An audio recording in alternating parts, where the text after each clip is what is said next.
Hello everyone. I know many of you tune in to Crime Whisper to unwind, or even drift off to sleep, and I'm so glad to have you here. Before we begin tonight's story, tell me in the comments where you're watching from and what time it is for. You don't forget to like, comment, and subscribe. It really helps the channel grow. Now let's dive straight into the heartbreaking case of Harmony Montgomery. Harmony Montgomery was born on June 7, 2014, in Massachusetts, USA. From the moment she came into this world, life was far from easy.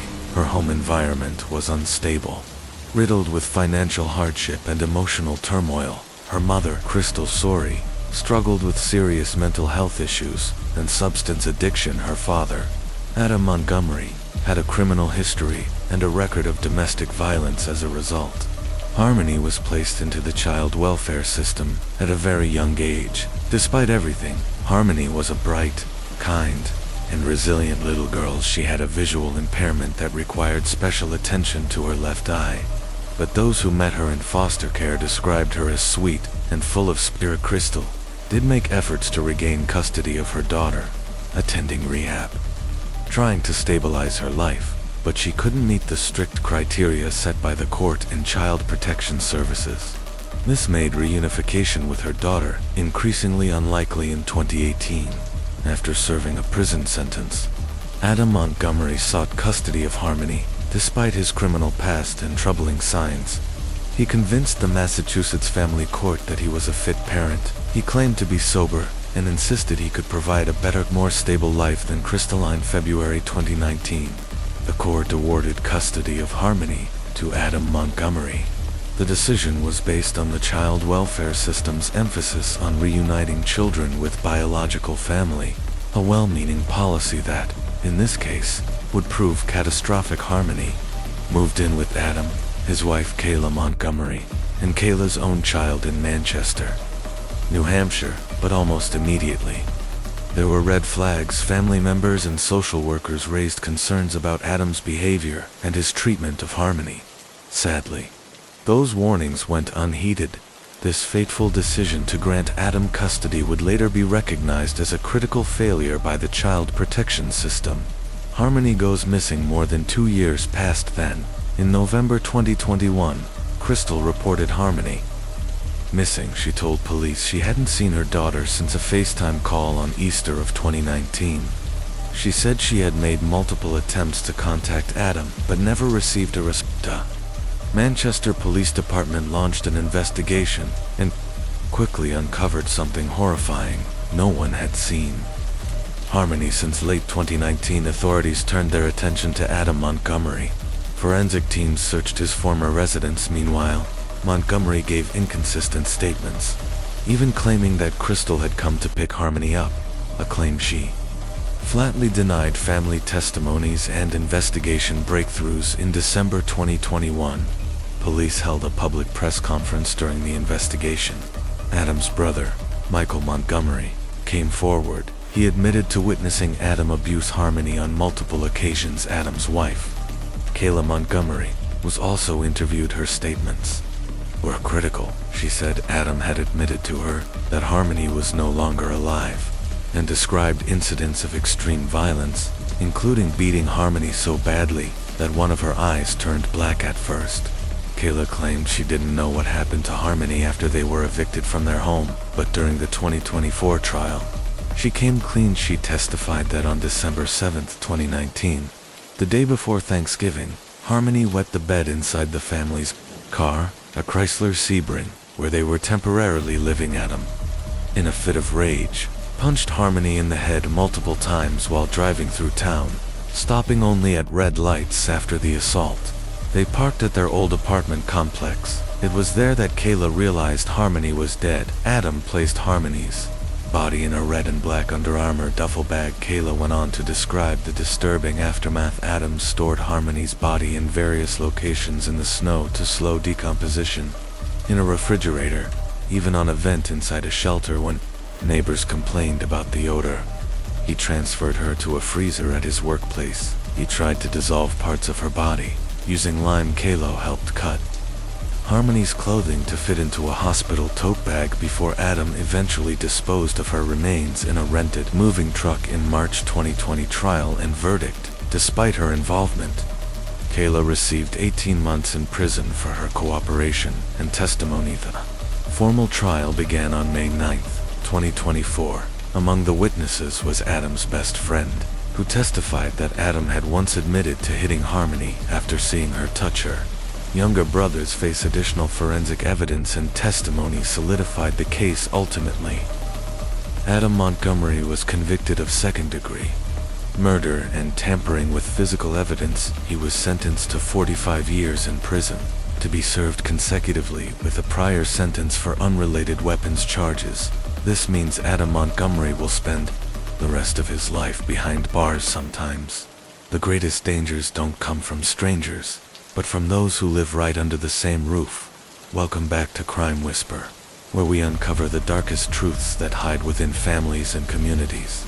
Today's case is one of deception, greed, and cold-blooded calculation, a story that shocked even the most seasoned investigators. This is the twisted tale of Thomas Randolph, infamously known as the Black Widower, a man whose wives kept dying under suspicious circumstances, leaving behind a chilling question. Was he just incredibly unlucky, or a cunning murderer hiding in plain sight? Let's dive into a case that spans decades and reveals a chilling portrait of a man with a deadly pattern.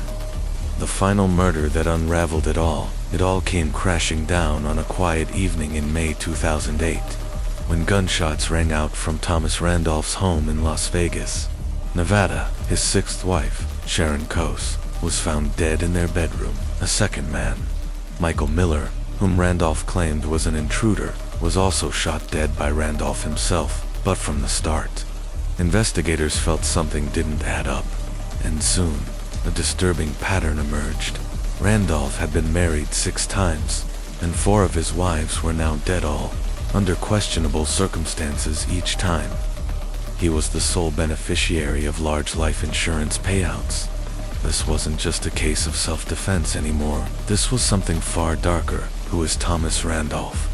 Born in 1955 in Fairfield, Illinois, Thomas Randolph grew up in a military family. His father served in the Air Force, and his mother was an accountant. Despite the wholesome background, Randolph developed a manipulative, flirtatious personality from a young age, harboring dreams of becoming a rock star. His first wife, Catherine Thomas, married him at 18. She later described him as controlling, emotionally abusive, and frightening. She recalled how he once hurled a bowl of oatmeal at the wall simply because it had no sugar. After 8 years of psychological torment, they divorced. A trail of suspicious deaths. Randolph's second wife, Becky Galt, died in 1995, shot in the head inside their Utah home.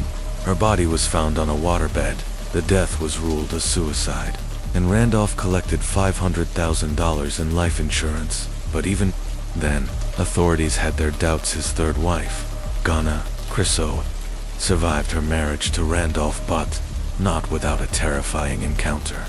She recounted an incident where Randolph accidentally fired a gun at her while cleaning it, leaving a bullet hole in the kitchen wall. She immediately feared for her life and filed for divorce. Wife number 4, Frances Randolph, died in April 2004 after heart surgery. Randolph allegedly prevented her daughter from visiting her in the hospital and had Frances cremated within 24 hours, raising suspicions among family members. His fifth wife, Leona Stapleton, reportedly died of cancer in 2005, but little is publicly known about her by then.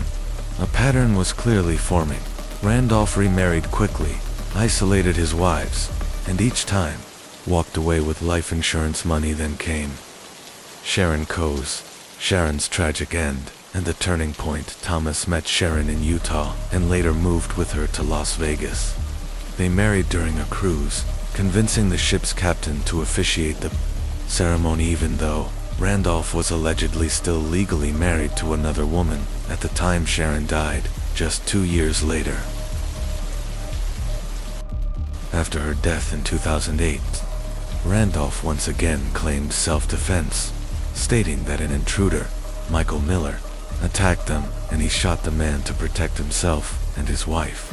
But forensic evidence told a very different story. There were no signs of forced entry. Michael had no defensive wounds. The scene showed no struggle.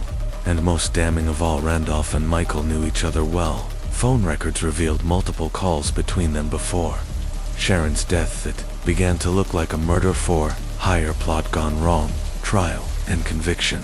In 2017, nearly 9 years after Sharon's death, Thomas Randolph finally went to trial. He was charged with 2 counts of murder for killing Sharon and Michelda.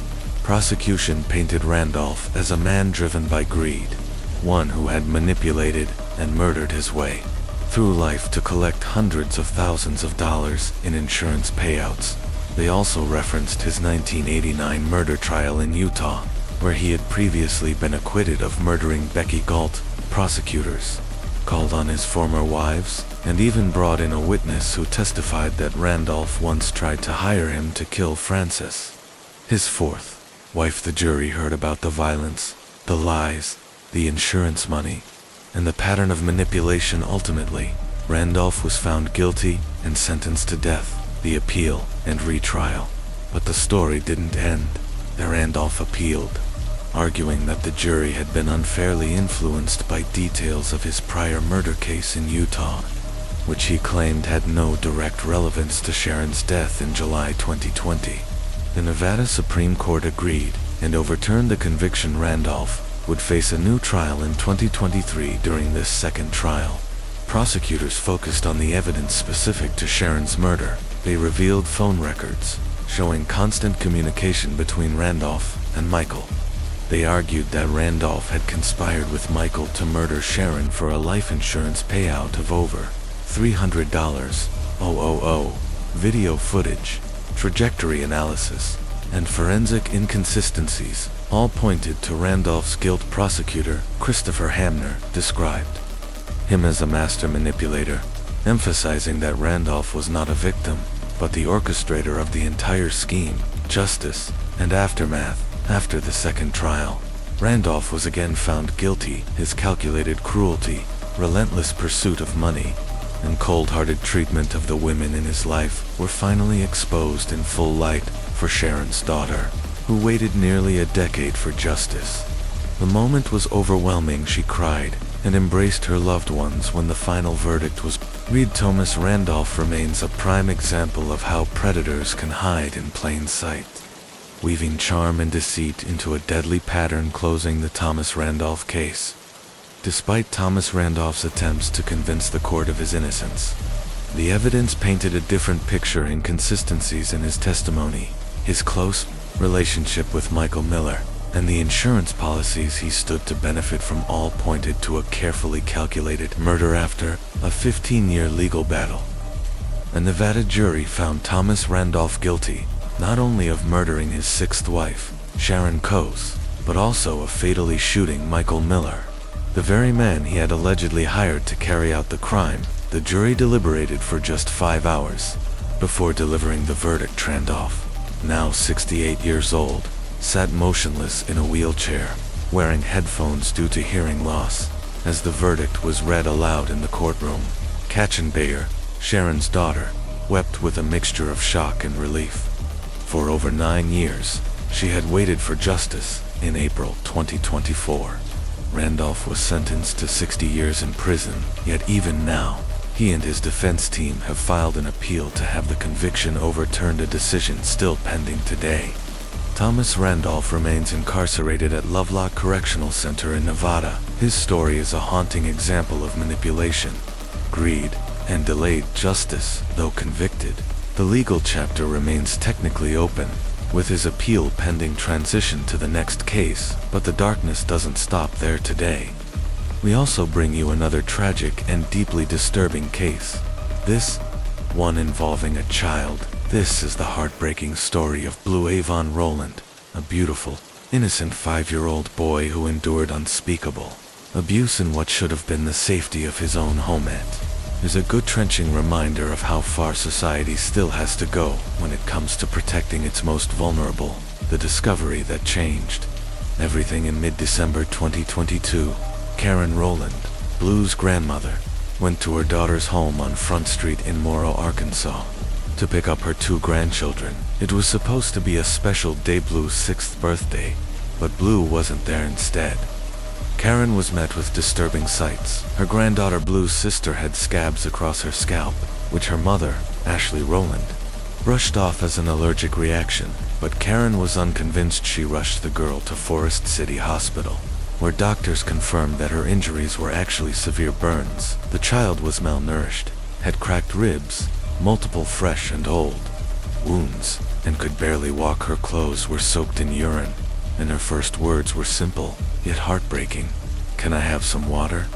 Karen knew then that something was very wrong. Just days later, Ashley confessed to her parents that Blue was dead and that his body was still in the house. Karen immediately alerted authorities. The hidden grave. When officers arrived at the home, they discovered newly installed floorboards and disturbed soil beneath. Upon excavation, they unearthed a pair of children's slippers, a blanket, and an overwhelming stench. What they found was devastating: a small human body, wrapped tightly in layers of plastic and fabric. The Arkansas State Crime Lab later confirmed it was the body of Blue Rowland. The investigation unfolds. During questioning, Ashley told police that her boyfriend, Nathan Bridges, had killed Blue on September 9, 2022. As a form of punishment, according to Ashley, Bridges became enraged when Blue bit his finger in response. He dragged the child into the bathroom and repeatedly submerged his head into a toilet until the boy drowned. Bridges then cut into the wooden floor, dug a shallow grave, and buried Blue beneath the house. Ashley admitted she had been present during the attack, saw Blue's limp body, and did nothing to stop it. She also revealed that Bridges was responsible for her daughter's burns, having dunked her upper body in scalding hot water as punishment for behavioral issues. Medical evidence confirmed the abuse. Both children had been subjected to a nightmare of violence, starvation, and emotional terror. The arrests and charges: police arrested Nathan Bridges, 34, and Ashley Rowland, 30, charging them in connection with Blue's death and the abuse of his sister. Bridges faced charges of first-degree murder, first-degree assault, both for Blue and his sister. He later pleaded guilty and was sentenced to 60 years in the Arkansas Department of Corrections. Leyland, though not physically involved in the murder, admitted to allowing both children to suffer abuse at the hands of her partner without intervening. She pleaded guilty on August 8 to 2 counts of permitting the abuse of a minor. She was sentenced to 40 years in prison. Aftermath and healing following the arrests. A family friend, Anita Whidbey, created a GoFundMe campaign to support Blue's surviving sister and her recovery. Karen Rowland, the children's grandmother, plans to renovate her home in Widener, where the teenage girl will now live with her father. The donations will also go toward long-term care and trauma recovery for Blue's sister, who, after years of torment, finally has a chance at a new beginning. Closing reflection: the case of Blue Avon Rowland is a heart-wrenching story of missed warning signs, domestic violence, and the tragic failure to protect children from the people who were supposed to love them. Most Blue's short life ended in horror, but his story should not be forgotten. It must serve as a wake-up call for all of us to report signs of abuse, to speak out for voiceless children, and to hold those who harm them accountable, no matter how long it takes. Melanian Ree and her husband Salvatore Paralisi lived in a small village called Oscoquina, near the scenic San Marco Plateau in Italy. It was mid-April 2011, a time when melting snow still blanketed the highlands, concealing the plateau's usual spring flowers, while the landscape was still shedding winter's grip. A few bars and small shops had reopened, offering visitors a chance to stroll, enjoy the view, and breathe in the cool mountain air. On Monday, April 18, 2011, around 3 p.m., a quiet day turned into a nightmare. Salvatore arrived at the plateau area with his infant daughter after parking nearby. He stopped at a small bar to use the restroom. Inside, He casually asked the locals if they had seen his wife. Melania Ree, she was 28 years old at the time, with long dark hair and had recently given birth, but no one had seen her. Lavater. As demeanor shifted, he began pacing nervously and soon broke down in tears. Fearing his wife had been kidnapped, sympathetic patrons offered to help search together. They walked the paths from the parking lot to the bar, scanning for any sign of Melania, but there was nothing according to Salvatore. Earlier that day, the couple had eaten lunch and driven up to the plateau while their daughter played on the swings. Melania excused herself. She said she was going to get coffee and use the restroom, but she never returned. Salvatore claimed he tried calling her repeatedly for 15 minutes, but her phone was off. That's when he started thinking the worst. Perhaps someone had taken her. Driving off in a passing car, he remained at the bar, now speaking with the owner, Giovanna.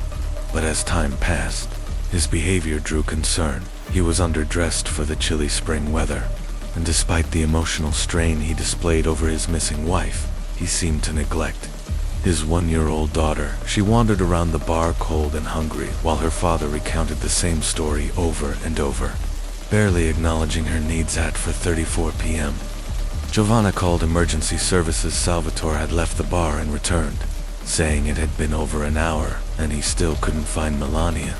She handed him the phone so he could speak directly with police on the call. Salvatore was incoherent. His voice was low, his words mumbled. There were long pauses, and dispatchers had to repeat almost every question. He explained that Melania had a hernia that might have worsened during their mountain visit, and repeated the story he'd told others. She'd gone to the bar and never came back.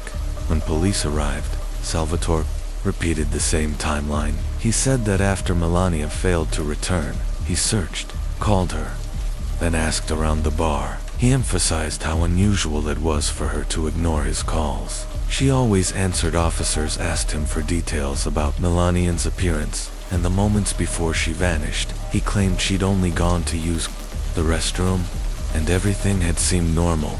The police verified Salvatore's identity and began their investigation. They quickly accessed his phone data to better assess his credibility. They learned that Salvatore Paralisi had been born on August 28, 1980, in the Naples region. Melania Ree, his wife, was born on May 24, 1982, also in Naples. Both were military personnel, so the Carabinieri immediately contacted their respective units for background checks. One of Salvatore's friends, a fellow officer, arrived to help care for their daughter. Victoria Melanian's family was soon notified and rushed to the scene, but throughout the questioning, Salvatore's behavior raised red flags. As a military man, he knew how important it was to cooperate with authorities, especially in a missing persons case, yet he was evasive. Officers had to ask him multiple times for Melanian's phone number before he finally shared it. It felt like he was stalling. The surrounding area had only 3 main walkways between the bar and the playground, 2 of them, one 100 meters long. The other 150 were closely monitored by security cameras. A third led to the War Memorial, a popular destination, but puzzlingly, not one camera showed Melania, and her phone's last signal was recorded at 2:45 p.m. near the residence where the couple had been staying with their daughter. The data didn't yield much. Investigators called in the National Mountain Rescue Team and deployed search dogs. These dogs can track scents up to 20 days old. One of them followed a trail along the asphalt road toward the War Memorial, but the scent ended abruptly. It suggested Melania may have gotten into a vehicle. Salvatore mentioned that he and Melania had visited that exact area the previous week, creating uncertainty. Was the dog following a recent trail, or an older one? Either way, the scent led nowhere. Police took Salvatore in for formal questioning. He repeated the day's events. Melania had visited a physiotherapist around 11:30 a.m. Then they went shopping at a supermarket, followed by a trip to the San Marco clinic where she was diagnosed with an inguinal hernia. Afterward, they returned home to change clothes, then drove out to enjoy the fresh air and scenery. With their daughter, Salvatore stated they had been in the area for about a month, and Melania was familiar with the terrain. He claimed they had even been to the same bar before, after providing his statement. He was released at this point. The working theory was abduction. All signs pointed to Melania disappearing near the road, possibly forced into a vehicle, yet nothing about the story truly added up. In May, Salvatore appeared on national television to plead for help and reveal new information. He claimed that he and Melania had a small picnic near the war memorial on the day she vanished, and described what she was wearing: casual clothes and gold jewelry, but oddly, she had no handbag. She carried no money, no cigarettes, not even a baby bottle or extra clothes for their daughter, all things she usually took when going out to even stranger. If she went to the bar to buy coffee, how could she have done so without money? As Salvatore's statements grew increasingly contradictory, suspicion deepened what had really happened to Melania Rini, despite growing suspicions that Salvatore might be withholding the truth. The police initially found no concrete reason to detain him. When questioned again, Salvatore insisted he and Melania had a strong, loving relationship. He admitted they occasionally disagreed on certain matters, but claimed their arguments never escalated into serious conflict. Friends and relatives, for the most part, supported this image of a close-knit family with no solid evidence against him. Salvatore was released the following day. Melania's family soon arrived in town and took up residence in a small apartment not far from the Salvatore household. Exhausted from travel but determined to find answers, they immediately went to the police station, offering any information that might help locate Melania. It was then discovered that Melania had 2 mobile phones, something Salvatore had failed to mention. One phone she used for communication with her husband and friends. The second was reserved for speaking with her mother and close family members. At 1:34 p.m. on the day she vanished, Melania's mother-in-law called her on the second phone. The conversation lasted 9 minutes. During the call, Melania mentioned their plans to take a walk in San Marco and attend a christening. The call ended at 1:43 p.m., and from that point on, there was no further contact. Salvatore's second interview yielded nothing new. His statements simply repeated what was already known, yet the police couldn't ignore some troubling inconsistencies. Why had Melania gone alone for coffee without taking their daughter, Victoria? The park was only about a 20-minute walk away. Did she truly need a bathroom break during such a short trip? And where did she go after that? Melania's relatives, now staying in the Salvatore home, tried speaking with him daily, but Salvatore remained distant, quiet, withdrawn, and visibly saddened. He often avoided questions. His own family did their best to support him, helping care for Victoria. On April 19, 2011, news of Melania's disappearance swept through the town. The area, typically considered quiet and peaceful, was now at the center of a disturbing mystery. Although police had begun to suspect Salvatore, his clean legal record complicated matters. Curiously, he began appearing on various television shows, discussing his wife's disappearance and the emotional toll it was taking on him. To dig deeper, investigators reviewed Salvatore's cell phone activity. It had been active between 7 o'clock and 9 a.m. on the day Melania went missing, but was mysteriously turned off until 6 p.m. that evening. During that time, Salvatore drove to the plateau of San Marco, where search teams and police were actively working, but instead of engaging in the search, he returned a sweatshirt he had borrowed from a local bar owner, then left abruptly, claiming he had work obligations. His aloofness raised further red flags. Further analysis of Salvatore's phone uncovered something far more revealing. For the past month, he had been in near constant contact with a woman named Ludovica Peroni, known to friends as Ludovica or Love. Thousands of messages and frequent phone calls indicated a romantic relationship. Salvatore had fallen in love with Ludovica back in 2009, when she was 27 and serving in the same military unit. When Melania discovered the affair in mid-2009, she was furious, pregnant at the time. She temporarily moved in with her parents, despite her anger. Salvatore continued to pursue Ludovica eventually, for the sake of their unborn child. Melania returned home, but Salvatore never truly ended the affair. He often rented apartments to see Ludovica, and even after she was transferred to Rome, their relationship persisted.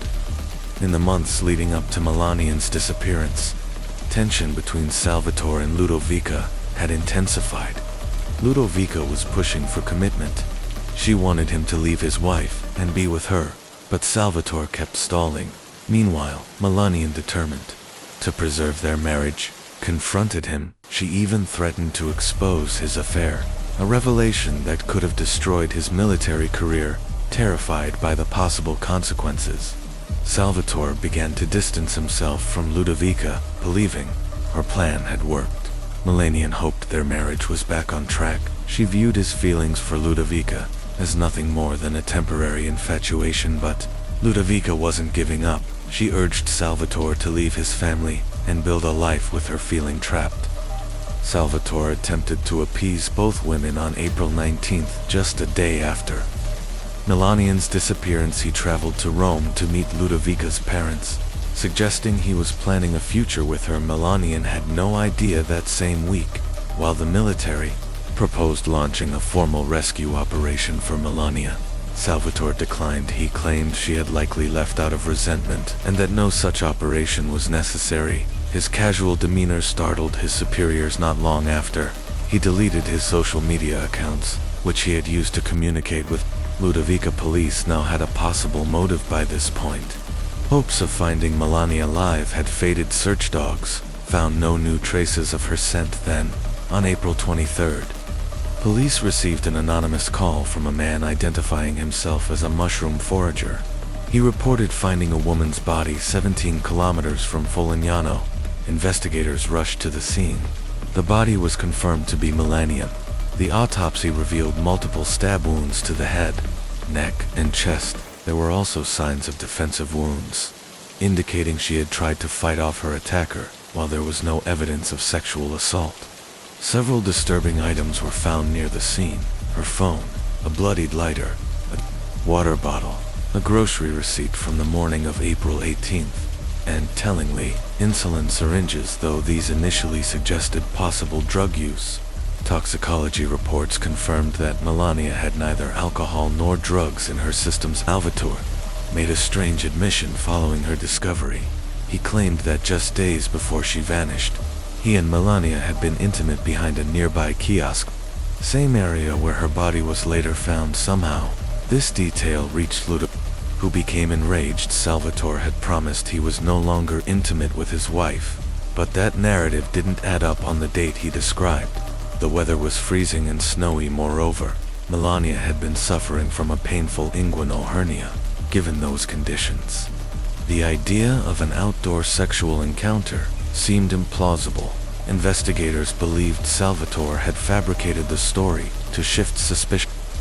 The search of the area yielded more evidence: shoe prints, scattered items, and debris. However, many of the findings turned out to be unrelated. Soldiers from both Melania's and Salvatore's units had also been in the area around that time, leaving behind various items, including receipts and water bottles that clouded the investigation. No one reported seeing anything unusual, and no one recalled seeing a body still. The discovery of Melania's remains, combined with Salvatore's behavior, conflicting stories, and motive rooted in his affair, made one thing clear: what had appeared at first to be a disappearance was now undoubtedly murder. When investigators looked deeper into Modav's movements, they discovered she never left the barracks between April 18th and 19th, giving her a solid alibi for the time of the murder. Lovica, another acquaintance of Salvatore, came forward with key information. She revealed that on April 17th, she had a conversation with Salvatore about the state of their relationship. During that conversation, Salvatore confided in her, claiming that his wife Melania was cheating on him. It soon became clear that Lovica was not Salvatore's only affair. He had been involved with several other women, including fellow soldiers. Although Lovica was aware of his past relationships, she didn't consider them significant. Still, The truth was unraveling. Salvatore had a history of juggling multiple relationships. Realizing that the police had uncovered this pattern, Salvatore began to worry. He feared his string of affairs would establish a motive from a murder to build their case. Investigators planted a wiretap in Salvatore's car and monitored his phone calls. What they captured raised serious red flags in the privacy of his vehicle. Salvatore would often talk to himself, reflecting on his wife's murder in a way that suggested deep familiarity with the crime with a warrant. Police searched Salvatore's car using luminol inside. They detected traces of blood. Samples were sent to a laboratory, and forensic testing confirmed the blood belonged to Melanian. While the prosecution was constructing its theory of the motive, they believed Melanian had become controlling, resentful, and emotionally exhausted by her husband's betrayals. Despite this, she kept him around for the sake of their child, but the tension between them kept building. To escape, Salvatore began a new relationship with Lovic, only to find himself under pressure there as well. Feeling trapped, he began to view Melania as an obstacle he needed to remove. Forensic experts supported this theory with chilling precision. Their report concluded that Melania was killed between 2 o'clock and 3 p.m. on April 18th. She had been stabbed 35 times. The condition of her body suggested she was urinating when attacked. Squatting, with an empty bladder, leaving her vulnerable and off guard. She never made it to the plateau. Despite Salvatore's claims, geolocation data from her mobile phone showed they had stopped near the pine forest kiosks around 2:30 p.m. Investigators believe Salvatore and Melania engaged in sexual intercourse, and shortly after, he launched a sudden and brutal attack.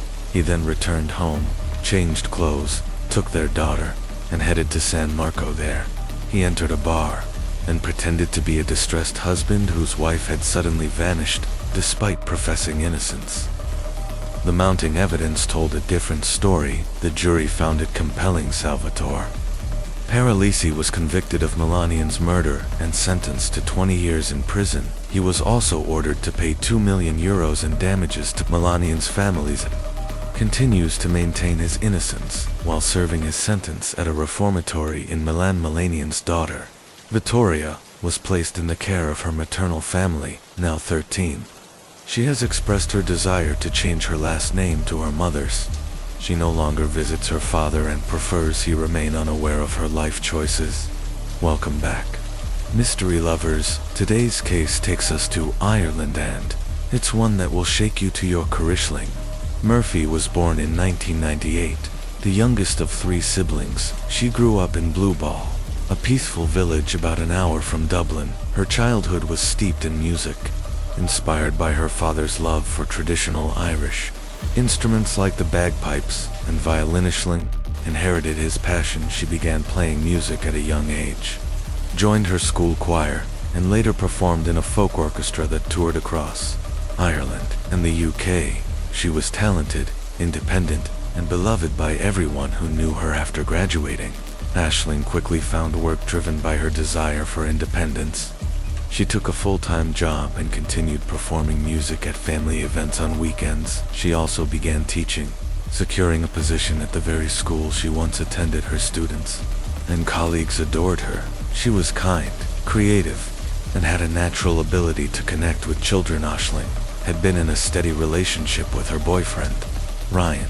For over 6 years they had met as teenagers and reunited after a brief breakup. Eventually falling deeply in love, they often spoke of marriage and starting a family just days before her death. They had been planning a vacation together. On January 12th, Aisling left school and went for a run along the Grand Canal in Tullamore, something she did regularly. It was a safe, scenic route, popular with joggers. Before heading out, she stopped at home, changed her clothes, and told her mother about her plans. Her mother, trusting Aisling's independence, simply told her to be careful. That was the last time she saw her daughter alive. About an hour later, 2 joggers on the opposite side of the canal noticed a man assaulting a woman across the water without phones. They sprinted to a nearby payphone and called emergency services. They reported seeing a man drag a young woman into the bushes. She had been screaming, fighting back, but was clearly overpowered. Police arrived quickly, but it was too late. Tischling's body was found near the edge of the canal, pulled off the path and hidden in the underbrush. She had suffered a savage beating. Cuts covered her face and neck, and her hair was soaked in blood. Paramedics attempted CPR, but she could not be revived. An autopsy revealed 11 sharp force injuries to her neck, including a fatal slash to her throat. There were also signs of strangulation. Her hands were badly cut, injuries consistent with defensive wounds near her body. Police found her keys clutched tightly, likely used as a last-ditch weapon against her attacker. The murder weapon wasn't located, but police found an abandoned bicycle near the scene believed to have belonged to the killer. He had fled immediately after the attack. Schilling Murphy died from severe blood loss. Her life, filled with promise and kindness, was stolen in broad daylight in a place she felt safe. Her death sparked national outrage and international grief. A young teacher, a beloved daughter, a life senselessly taken. The attack was all the more shocking because it occurred in broad daylight, in a busy area, with several witnesses nearby.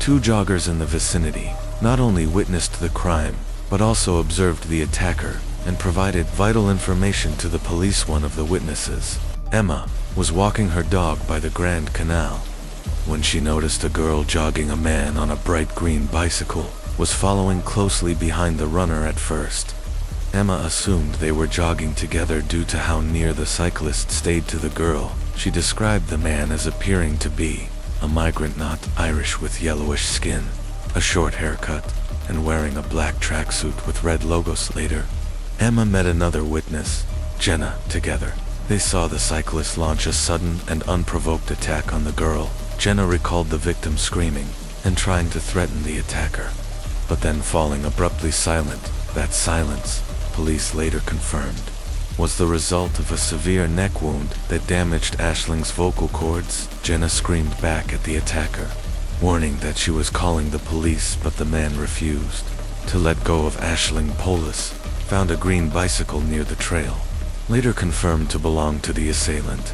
Investigators also discovered that Ashling had been wearing a fitness tracker, which captured her activity, data speed, distance, and heart rate, offering crucial insights into the timeline of the crime. The data revealed that Ashling began running at 2:51 p.m.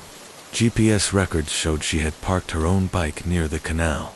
Before starting her jog, her heart rate hovered around 100 bpm during the run, consistent with active movement, but at 3:21 p.m., her heart rate began to fluctuate erratically.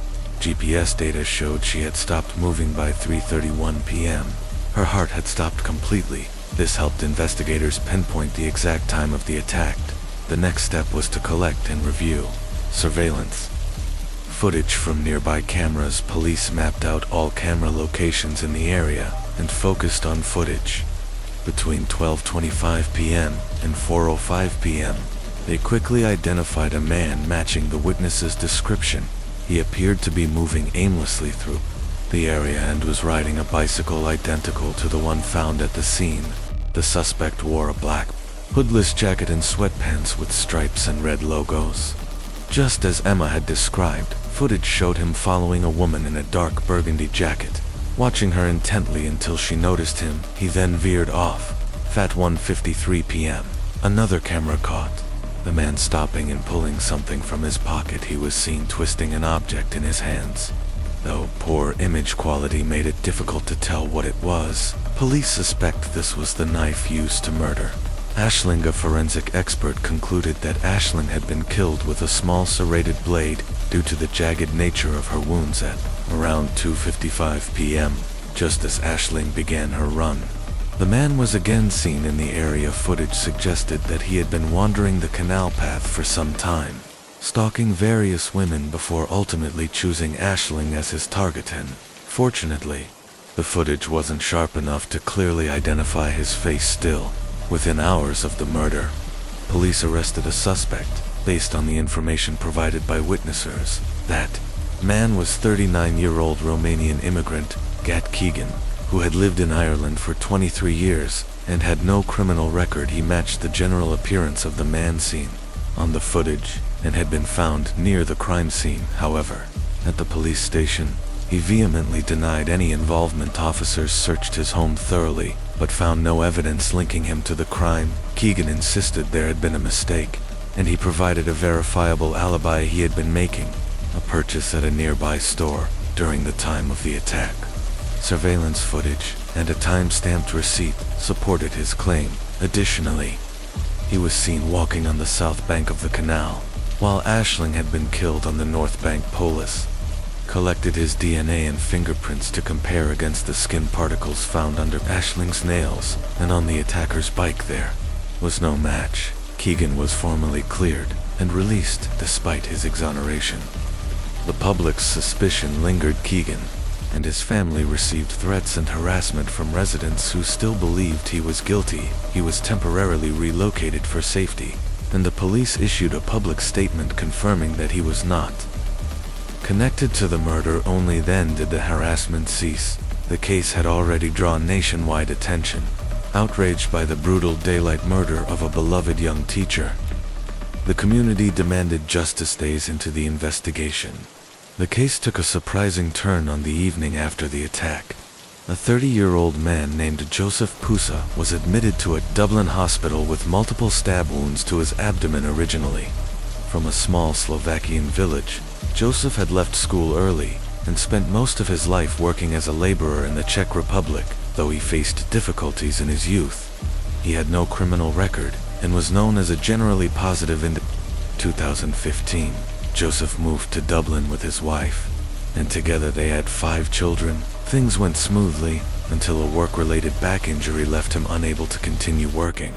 He began receiving disability benefits while his wife worked to support the family. His limited English made communication with medical staff difficult, and he required an interpreter at the hospital. With help from the interpreter, Joseph explained that he had been in Blanchardstown on January 12th, the day Aisling was murdered. He claimed that while walking in the area, he was suddenly attacked by strangers who stabbed him multiple times in the stomach before fleeing. He managed to return home and call an ambulance. Doctors found defensive wounds on his hands, and he underwent a 2-hour surgery. The injuries, caused by a small knife, were serious, but not life-threatening. Per protocol, the hospital notified the police. Officers arrived to speak with Joseph, believing he might be a second victim of the same assailant who killed Aisling. But during the interview, Joseph's behavior raised red flags. He was vague, confused, and nervous, struggling to recall basic details. The next day, when officers returned for further questioning, his story changed. Joseph now claimed that he had traveled into the city to meet a woman he met online. He admitted he was married with 5 children, but didn't want his wife to know about the affair. Investigators soon discovered that Joseph was active on several dating sites and regularly arranged secret encounters. The police began to wonder, was this injured man truly a second victim, or had they just stumbled upon the killer? Joseph had been extremely careful to conceal his affair, and no one suspected a thing. But when police began questioning him, their suspicions grew quickly. They asked if he owned a bicycle. Joseph admitted he had a green one he'd used for years. But when they asked if he had been riding it on the day of Aisling Murphy's murder, his demeanor shifted. He began stammering and claimed the bicycle had been stolen. 2 weeks earlier, though, he hadn't reported it missing. That alone raised red flags. Joseph grew visibly anxious. Detectives decided to step out of his hospital room for the moment, but their investigation was far from over. They had already discovered he'd been near the canal around 6 p.m. that same evening. With that, they obtained a warrant to search his apartment, seizing his clothing and mobile phone for forensic testing. When the police called to inform him about the search, Joseph seemed to sense the gravity of the situation through an interpreter. He directly asked, "Am I a suspect?" Officers told him they were simply working to clarify events. Joseph paused for a long time, then, turning to the interpreter, he asked him to translate his next words carefully and clearly. He admitted to killing the girl by the canal but insisted it was unintentional, an accident. Moments later, Joseph spoke to police directly. He claimed he'd been cycling along the canal path when he encountered a girl he didn't recognize, according to him. He had a knife in his hand, lost his balance, and accidentally cut her neck. The girl became furious, he said, and began screaming, afraid, and panicked. He struck her again, this time in the stomach, with what he described as a knife-like object. Joseph claimed he tried to remain calm, hoping she would stop. But her screaming only escalated, he said. She began threatening him, which terrified him even more so. He fought back. What followed, he admitted, was a brutal, repeated attack to her neck with the knife despite her efforts. To defend herself, Joseph said he managed to overpower her two detectives. The confession over the phone was shocking. The story didn't make sense. How does one accidentally stab someone in the neck, then continue stabbing them repeatedly? Joseph also told police he feared retaliation. He believed that if Ashling's family or friends found out, they would harm his wife and children. He begged police to protect their identities. Officers assured him that he would not face vigilante justice, but once he was released from the hospital, Joseph was immediately arrested and charged with Aisling Murphy's murder. Soon after, Joseph changed his story. He denied having confessed at all despite his denial. Prosecutors considered him the only credible suspect. They moved forward with a murder charge. Seeking the maximum penalty, the first trial date was scheduled for June 2023, but was delayed several times. It wasn't until October 2023 that the case finally went before a jury. During the trial, prosecutors presented damning surveillance footage. It showed a man who looked just like Joseph cycling along the canal path for hours before the murder. His behavior appeared predatory, like someone scoping out a victim. Forensic scientists found Joseph's DNA under Ashling's fingernails, evidence she had fought hard for her life. His fingerprints were also found on the green bicycle he had claimed was stolen. Multiple eyewitnesses identified Joseph as the man they saw near the canal. That day, a critical piece of new evidence came from one of Joseph's friends, a Slovakian bus driver, on the night of January 12th.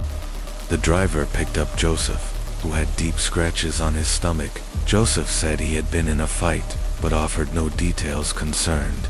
The bus driver asked again and again what had happened, but Joseph kept holding his bleeding stomach and dodging the question. The driver, aware of growing tensions and ethnic attacks at the time, feared something worse to divert suspicion. Joseph made up a story. He claimed a masked man had attacked him. He said he tried to intervene when he saw the man stabbing a girl, but the attacker turned on him. Joseph portrayed himself as a hero, someone who tried to save a stranger, but had to flee after being stabbed multiple times. The story unraveled quickly. If Joseph had tried to save Aisling, why was his DNA under her fingernails? Why were his prints on the bicycle? Why did he confess? His defense argued that his confession was the result of hospital-administered painkillers. They claimed the medication caused him to hallucinate or imagine the story he told, but doctors who treated him strongly disagreed. They testified that Joseph had only received a mild dose, nowhere near enough to impair his judgment. The prosecution emphasized Joseph's constant contradictions. He had changed his account multiple times, yet they faced one challenge. Joseph had no criminal record, no history of violence, especially not against women he had never met. Aisling Murphy, there was no known motive, but prosecutors argued that the murder was not personal. It was opportunistic, a predatory attack by a man who had been cycling for hours, looking for someone to target. Unfortunately, Aisling was the person who crossed his path that evening. The trial lasted 3 weeks. The jury deliberated for just 3 hours before delivering a unanimous verdict. Guilty of murder, Joseph Puska was sentenced to life in prison, with no possibility of parole. Aisling Murphy's brutal and senseless killing shook Ireland to its core. In the days after her murder, nationwide protests erupted, demanding justice and safer conditions for women. Investigators ultimately concluded that Joseph had selected Aisling at random. He had no motive, no connection to her, just the intent to harm. She was simply in the wrong place, at the wrong time, and was killed by a monster. The Disappearance of Sierra Breland. Sierra Breland didn't want to give up on someone she loved or abandon her family, but things were getting worse. Not better. The man she once believed in, her husband Xavier, was changing. He used to feel remorse after saying cruel things now. He didn't even apologize. Instead, he blamed her. "You made me do this." He'd confided in her friend Shelby, admitting that if something ever happened to her, it would be Xavier's doing. Shelby had urged her to leave the relationship again and again, but Sierra knew the risks of leaving too abruptly. She was careful, methodically vent strategic text messages between them, only hint at what Sierra was enduring. But police records tell more. She had called law enforcement multiple times, both in Georgia and Indiana. Each time, by the time officers arrived, Sierra had already calmed down. She covered for him. She lied to protect him. One investigator, concerned after repeated calls, even contacted Sierra's mother, saying, "I know she's lying to protect him. I've seen this before, and I'm afraid something terrible is going to happen to her." Sierra knew she had to escape quietly. She began building a separate bank account to prepare for independence. She still sent loving messages to Xavier, part survival tactic, part lingering hope. But in truth, her decision was made. She couldn't stay. Her parents, Kelly and Nick, were deeply concerned and supportive. They urged her to leave and promised she would always have a safe place to come home to. Then, in February 2022, Sierra made her move. She and Xavier packed their baby and large dog into a white 2017 Volkswagen Tiguan for the long drive from Indiana to Georgia on February 19th. They arrived at her parents' home in Cleveland, Georgia. Sierra reunited with friends, smiled, and laughed, but beneath the surface, this was more than a visit. It was a quiet farewell to the life she'd known. She had no plans to return to Indiana. She told her mother she was staying in Georgia for good. She was going to find a job. She was filing for divorce, but Xavier didn't know. That's in Sunday, February 20th. Sierra left her parents' house to pick up her infant son Jackson from Xavier's mother's home in Johns Creek. About an hour away before leaving, she called Nick Campbell. "I'm at Xavier's mom's house. He won't give me Jackson. I'm just waiting to get him so I can leave on Monday night." February 21st, at 11:17 p.m., she texted her father, "I'll be back in the morning, that's okay." Nick replied, "Of course, no need to ask." But then, nothing. He assumed she might be sick. She had mentioned not feeling well, but by Wednesday, when Sierra still hadn't responded, concern turned to dread. Nick messaged her again, no reply. He tried again on Thursday, silence by Friday. Her family knew something was wrong. This wasn't like Sierra. Then on the night of Saturday, February 26th, Nick's phone rang. It was an unknown number. He answered calmly, expecting Sierra, but instead, the caller identified himself as a police officer. Sierra had been reported missing. Her husband Xavier had filed the report. The family was stunned. They had assumed Sierra was still in Georgia, safe with friends. What's more, Xavier hadn't called them. He hadn't asked if anyone had seen her. Not one call, not one message, nothing. Nick called Xavier himself. "Tell the truth," he pleaded. "Sierra told us if anything happened to her, it would be because of you." Xavier's response, "Go to hell then." He hung up. Nick then called Xavier's father, who lived next door to Sierra and Xavier's home in Carmel, Indiana. He said he hadn't seen her either. On March 2nd, the Carmel Police Department released a statement. Xavier Breland had reported Sierra missing. On February 26th, detectives located a video from a home security camera showing Sierra at her mother-in-law's home in Georgia. On the morning of February 24th, her last confirmed sighting on February 25th, Sierra was allegedly seen leaving her home in Carmel, Indiana, around 1 p.m. Headed to a nearby store. She was wearing a black top and purple shorts, but she never arrived.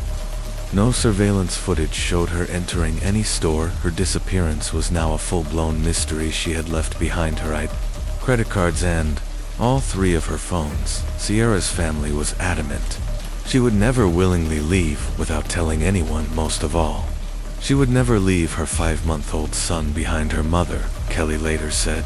Sierra told me. He uses the baby to control me. Kelly was certain Sierra would be dead before she'd abandon her child then. Just 2 days after reporting Sierra missing, Xavier called the police again, this time for an entirely different reason. On February 28th, officers responded to a report of a gunshot at Xavier's home on Baldwin Lane. Xavier claimed he was moving a Christmas tree in the garage when he heard a shot go off. He said he ran outside, then went back in to find a handgun and unloaded it. Police found 2 guns in the home, but would not confirm whether they found evidence related to Sierra's disappearance. It was soon discovered that Xavier had a criminal record in 2005. He was convicted of felony burglary, and more recently, he was involved in a troubling case, an outstanding aggravated stalking warrant out of Coweta County. Georgia police learned that Xavier had previously placed a tracking device inside a stuffed animal, a tactic used to monitor the movements of his ex-wife during a custody battle. This time, it seemed Sierra may have been the target of similar controlling behavior after he was named a person of interest in Sierra's disappearance. Xavier was arrested on the stalking charge and extradited to Georgia. Meanwhile, search teams scoured the area around Johns Creek. Georgia police, volunteers, and Sierra's family worked together, distributing flyers and canvassing neighborhoods. Along Medlock Bridge Road, her photo was displayed on electronic signs across metro Atlanta. They were also looking for the white 2017 Volkswagen Tiguan with Georgia license plate RMM 5186, identified by its University of Georgia Law School plate. Framed, that same vehicle was seen making the return trip to Indiana, but police noticed something chilling. Sierra was never seen getting out of the vehicle during stops at gas stations and convenience stores only. Xavier Deday's search warrant was issued, and investigators collected evidence from the couple's home. But the level of Xavier's cooperation remains unclear to this day. Sierra Breland remains missing. Her story is a grim reminder of how quickly domestic violence can escalate from hidden pain to unthinkable tragedy. Sierra tried to leave. She made a plan. She warned the people she trusted, but sometimes, even that isn't enough. The vanishing of Sierra Breland seemed to defy every effort to find her, despite extensive searches, trained forensic experts, and cadaver dogs sweeping vast areas. No trace of the young mother was ever recovered. Even the scent-trailing dogs came up empty. In March 16, 2022, Sierra's husband, Xavier Breland, was arrested in Georgia not for her disappearance, but for aggravated stalking, stemming from a 2021 incident involving the mother of his child, who had a restraining order against him, though he was eventually acquitted in that case. Xavier was later extradited to Indiana on illegal firearm possession charges when he requested a bond reduction, citing his mother's financial struggles. The court not only denied the request, but raised the bond from $35,000 to $100,000 while Xavier awaited trial. Disturbing details emerged. Investigators collected evidence from his mother's home, including a mattress and carpet cut and removed as part of the criminal investigation, according to court documents from a related civil dispute. This occurred on April 21, 2022, just weeks after Xavier's arrest. Sierra, a 31-year-old new mother, with distinctive tattoos, blonde hair, and a slender 5 feet 7 inches frame, was last seen driving a white 2017 VW Tiguan with Georgia plates 5869 REM. Her disappearance prompted multi-state searches across Georgia, Tennessee, Kentucky, and Indiana, covering millions of acres of forests, parks, and utility corridors. Despite efforts including posters, flyers, and roadside digital alerts, no substantial leads emerged. Her infant son Jackson was placed in state custody before being reunited with Sierra's parents, Nick and Kelly Miller, who have since become his guardian. Xavier remained the sole named person of interest in Sierra's disappearance. Still, no charges were filed in connection to her case. Her family, however, is unwavering in their belief. Xavier knows what happened. They say Sierra was terrified of him and had no intention of returning to Indiana. Chilling possibility now, amplified by his own disappearance. Xavier, described as 6 feet 160 pounds, with brown hair and green eyes, failed to appear in court for his gun trial in December 2023. A warrant was issued, but his current whereabouts remain unknown now. With both Sierra and Xavier missing, the case has taken a darker, more haunting turn. Transition to next case, Suzanne Morphew. It's a tragic pattern we see too often on the surface. A perfect life. Underneath, something darker. Suzanne Morphew was born on April 11, 1971, and raised in Alexandria, Indiana. Alongside her brothers David and Andrew, in high school, she met Barry Morphew, her future husband. The couple eventually married and had 2 daughters. Mallory and Macy. Barry had once been a standout baseball player, even signed by the Toronto Blue Jays. Suzanne pursued education, earning a degree from Purdue University, but after Barry's sports career ended due to injury, the couple transitioned to a new life in Colorado, where Barry worked as a contractor, and Suzanne became heavily involved in church and mountain biking. But Mother's Day 2020 shattered the illusion. Barry claimed he had left early for a job site in Broomfield, 3 hours from their home in Maysville, Colorado. While the girls went camping, Suzanne was supposed to spend the day relaxing and later celebrating with family, but when her daughters texted to wish her a happy Mother's Day, there was no response. Suzanne, who was always active on social media, had gone silent. Concerned, the girls called a neighbor, who stopped by the Morphew home around 4:30 p.m., only to find it empty. Barry was notified and advised them to check if Suzanne's mountain bike was missing when it wasn't at the house. They called the police later.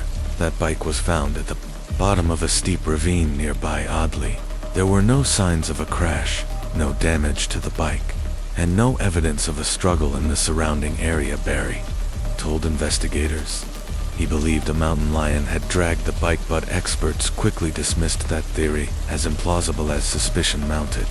Barry's behavior drew scrutiny. He was notably absent from the search parties organized by Suzanne's brother, Andrew, who believed Suzanne had actually disappeared the night before. Mother's Day things became more suspicious when Suzanne's bike helmet was found a mile from the home, in a direction that contradicted Barry's alibi. Barry claimed he woke up around 4:30 a.m. on May 10th and drove to Broomfield for work. But data from his truck's GPS system told a different story. His vehicle traveled 1 mile west before heading east, away from the job site. When questioned, Barry changed his story first. He claimed he was scouting elk. Later, he said he had forgotten to set his alarm. It was a tangled narrative that only deepened investigators' suspicions. Barry Morphew described May 9th, 2020, the day before his wife, Suzanne, disappeared, as one of the best days the couple had shared in a long time. According to him, he worked with a coworker in Salida that morning, returned early, went for a hike with Suzanne, grilled steaks, and ended the evening being intimate. Barry claimed they went to bed together that night, but as investigators would later uncover, nearly everything Barry told them was a lie. Police first grew suspicious when they analyzed Barry's phone and vehicle data from May 9th. While it appeared the couple did spend part of the day together, the timeline didn't match Barry's version of events. The first major discrepancy emerged at 2:42 p.m. Phone records placed Barry moving erratically around the property. When asked, Barry claimed he was likely hunting chipmunks with tranquilizer darts around that time. Just minutes later, at 2:47 p.m., he switched his phone to airplane mode, and it stayed that way until 1:07 p.m. the next day. The romantic steak dinner Barry described also raised red flags. Investigators found only one dirty plate in the kitchen. Not too later that night, more oddities emerged. Surveillance and telematics showed Barry's truck reversing 96 feet down the driveway around 9:30 p.m., suggesting he may have loaded something or someone into the vehicle between 3:25 a.m. and 3:48 a.m. The truck's doors opened and closed more than 80 times, while circumstantial The data strongly hinted that Barry was not being honest. Investigators discovered that Barry had traveled to Broomfield on May 10th, claiming he needed to check on a landscaping job, but his company's contract wasn't scheduled to begin for another week, meaning there was no reason for him to be there. He claimed to have visited the Holiday Inn, the job site, a local store to buy granola bars and water, and stopped at McDonald's to clean his windshield, but security footage told a different story. Barry was seen disposing of 5 trash bags to near McDonald's and 3 near the hotel when questioned. He claimed he was simply avoiding waste disposal fees, but a coworker reported that Barry's truck smelled strongly of chlorine and bleach. The next day, Barry also changed clothes multiple times on May 10th. Despite claiming otherwise at first, investigators couldn't establish a clear motive until they took a closer look at the Morphew's marriage. Their daughters told police the relationship was not as perfect as Barry claimed. Suzanne had been deeply unhappy. She had documented concerns in her phone, including Barry's controlling behavior, his refusal to consider divorce, his drinking, and even suspected infidelity. Suzanne kept a hidden recording pen, a device she'd purchased to catch Barry cheating. Ironically, it ended up capturing her own secret, a long-term affair with a high school acquaintance named Jeff. The relationship had allegedly begun in 2018 and continued for about 1.5 years. Police believe Barry may have discovered the affair shortly before Suzanne vanished. A handwritten note she penned just 2 days before her disappearance supports that theory. In it, Barry accuses her of having a boyfriend. The spy pen was pivotal, but not the only damning evidence. During their search of the Morphew home, investigators found a single bullet casing in the master bedroom, a cracked doorframe, and Suzanne's partially destroyed journal in the fireplace combined with telematics. This evidence pointed to a grim possibility. Barry may have murdered Suzanne in the afternoon of May 9th, shortly after she exchanged 53 texts with Jeff and sent a final selfie at 2:10 p.m. She never used her phone again. 2 weeks later, Barry was publicly identified as a suspect. Police began excavating a construction site he'd worked on in Salida. In response, Barry released a bizarre video proclaiming his innocence.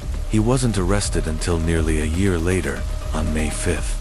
2021 prosecutors charged Barry with first-degree murder, tampering with physical evidence, illegal possession of a dangerous weapon, and attempting to influence a public servant. He also faced a separate charge for submitting a fraudulent mail-in ballot in Suzanne's name, claiming he believed she would have wanted to vote for Trump.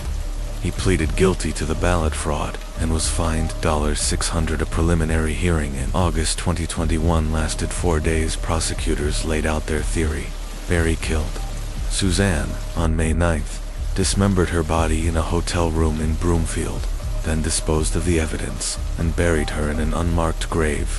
The defense pushed back hard.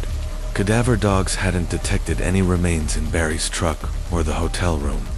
They argued the bullet casing could have been planted. Photos of the dryer in Barry's home also showed inconsistencies. One photo included a cap inside the dryer, while another did not.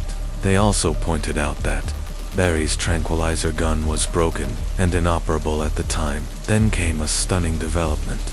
DNA found on Suzanne's bike and helmet didn't match Barry, but rather matched 3 unknown males tied to unsolved sexual assault cases in Chicago and Arizona. The lead FBI investigator hadn't learned about this match until the hearing, because he had been on military leave. This meant the prosecution had failed to disclose critical evidence to the defense. The defense argued this revelation, combined with a possible alternative suspect, cast serious doubt on Barry's guilt. On September 7th, the judge agreed to move forward with the case, setting Barry's bail at $500,000. He was released on September 20th, 2021, just 9 days before his scheduled trial. Then came a stunning reversal. The prosecution filed a motion to dismiss all charges against Barry without prejudice, meaning they could refile if new evidence emerged. The case had suffered major setbacks, including missed discovery deadlines that barred 14 key witnesses from testifying. Without solid physical evidence or Suzanne's body, prosecutors feared they could not secure a conviction. But the story didn't end there. On September 22, 2023, investigators made a breakthrough during an unrelated search in Moffett, Colorado, over 50 miles from Barry's home. They discovered multiple shallow graves. Among the remains found was Suzanne Morphew. Her identity was confirmed through dental records and her chemotherapy profile. Barry's truck had never been tracked in Moffett on the day of her disappearance. Some now believe he may have had help. An accomplice could have transported and buried Suzanne's body, while Barry stayed behind to maintain his alibi. If investigators obtain extended vehicle or cell phone data, they might be able to link Barry, or someone else, to Moffett. For now, the case of Suzanne Morphew remains open, with one central question unanswered. Did Barry Morphew kill his wife and nearly get away with it? Susan's remains have now been recovered, but the case is far from over. Authorities from the District Attorney's Office and the 12th Judicial District confirmed to CNN that the investigation remains active, while they offered heartfelt condolences to Susan's family. They stated that no further details can be released at this time. Barry, Susan's husband, has taken a bold step following the discovery of her body through his attorney. Barry has maintained his innocence and suggested Susan may have been one of many victims in a larger, more sinister crime scene, possibly murdered and buried in a graveyard with others. His lawyer insists Barry was wrongfully accused and hopes that law enforcement will eventually acknowledge their mistake. In addition, Barry has filed a $15 million lawsuit against prosecutors, sheriffs, departments, and lead investigators, alleging malicious prosecution in connection to his wife's disappearance and death segment. The disappearance and murder of Connie Al. Connie Al was born on July 18, 1974, in Malaysia. As the younger of two daughters, she shared an incredibly close bond with her parents. In 1995, she moved to the United States to pursue a degree and a career in information technology. It was there she met Brennan, U.S. citizen of Chinese descent, whose parents had immigrated from Singapore decades earlier.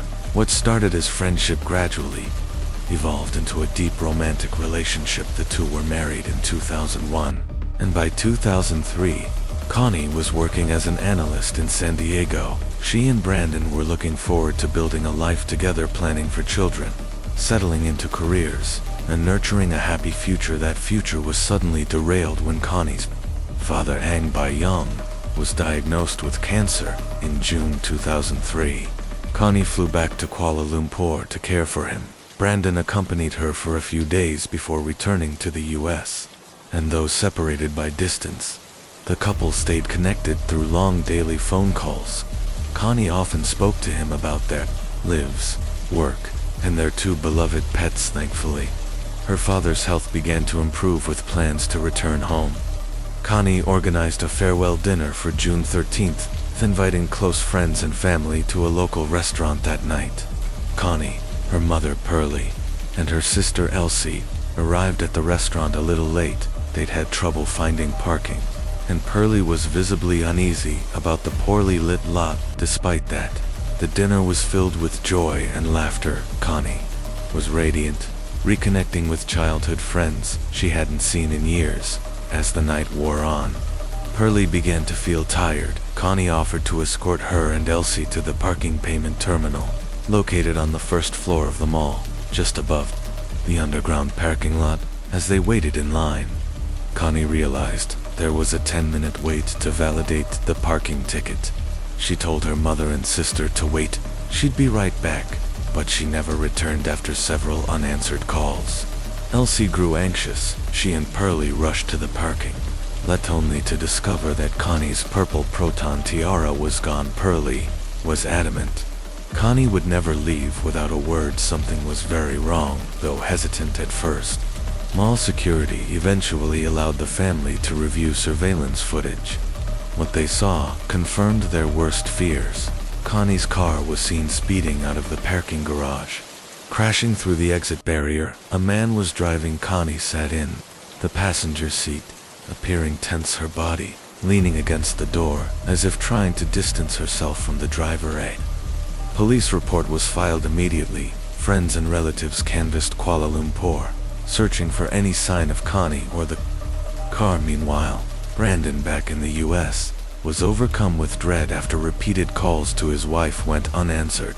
When Pearlie told him what had happened, he broke down, sobbing over the phone despite widespread media coverage and intensive police efforts. There were no significant leads that changed several days later, when police found Connie's car, abandoned on a city street inside. Forensic investigators discovered a disturbing scene. The front right tire had been removed and placed on the back seat, and a large red stain believed to be blood covered the passenger seat. Evidence, including fibers, fingerprints, and seat scrapings, was collected then. A gruesome discovery following complaints of a strong odor near a highway. Authorities opened a manhole and found a body. The remains had been partially burned, placed beneath 2 car tires and wooden sticks. The tires, it turned out, had been filled with concrete repurposed road sign bases, used to weigh the body down. Pearlie refused to accept the body as her daughter's until scientific confirmation was made. Even after identifying the jewelry as Connie's, she held on to hope, but DNA testing removed all doubt. The victim was Connie. She had been stabbed twice in the abdomen. A cloth was tied tightly around her neck, in multiple knots. There were also signs of sexual assault. Semen recovered from her body provided DNA evidence. In the days that followed, the case took a strange turn. An undercover officer, Ravichandran, was patrolling the streets of Kuala Lumpur with a fellow plainclothes officer when they noticed a suspiciously parked car. As they approached, Ravichandran knocked on the driver's window inside.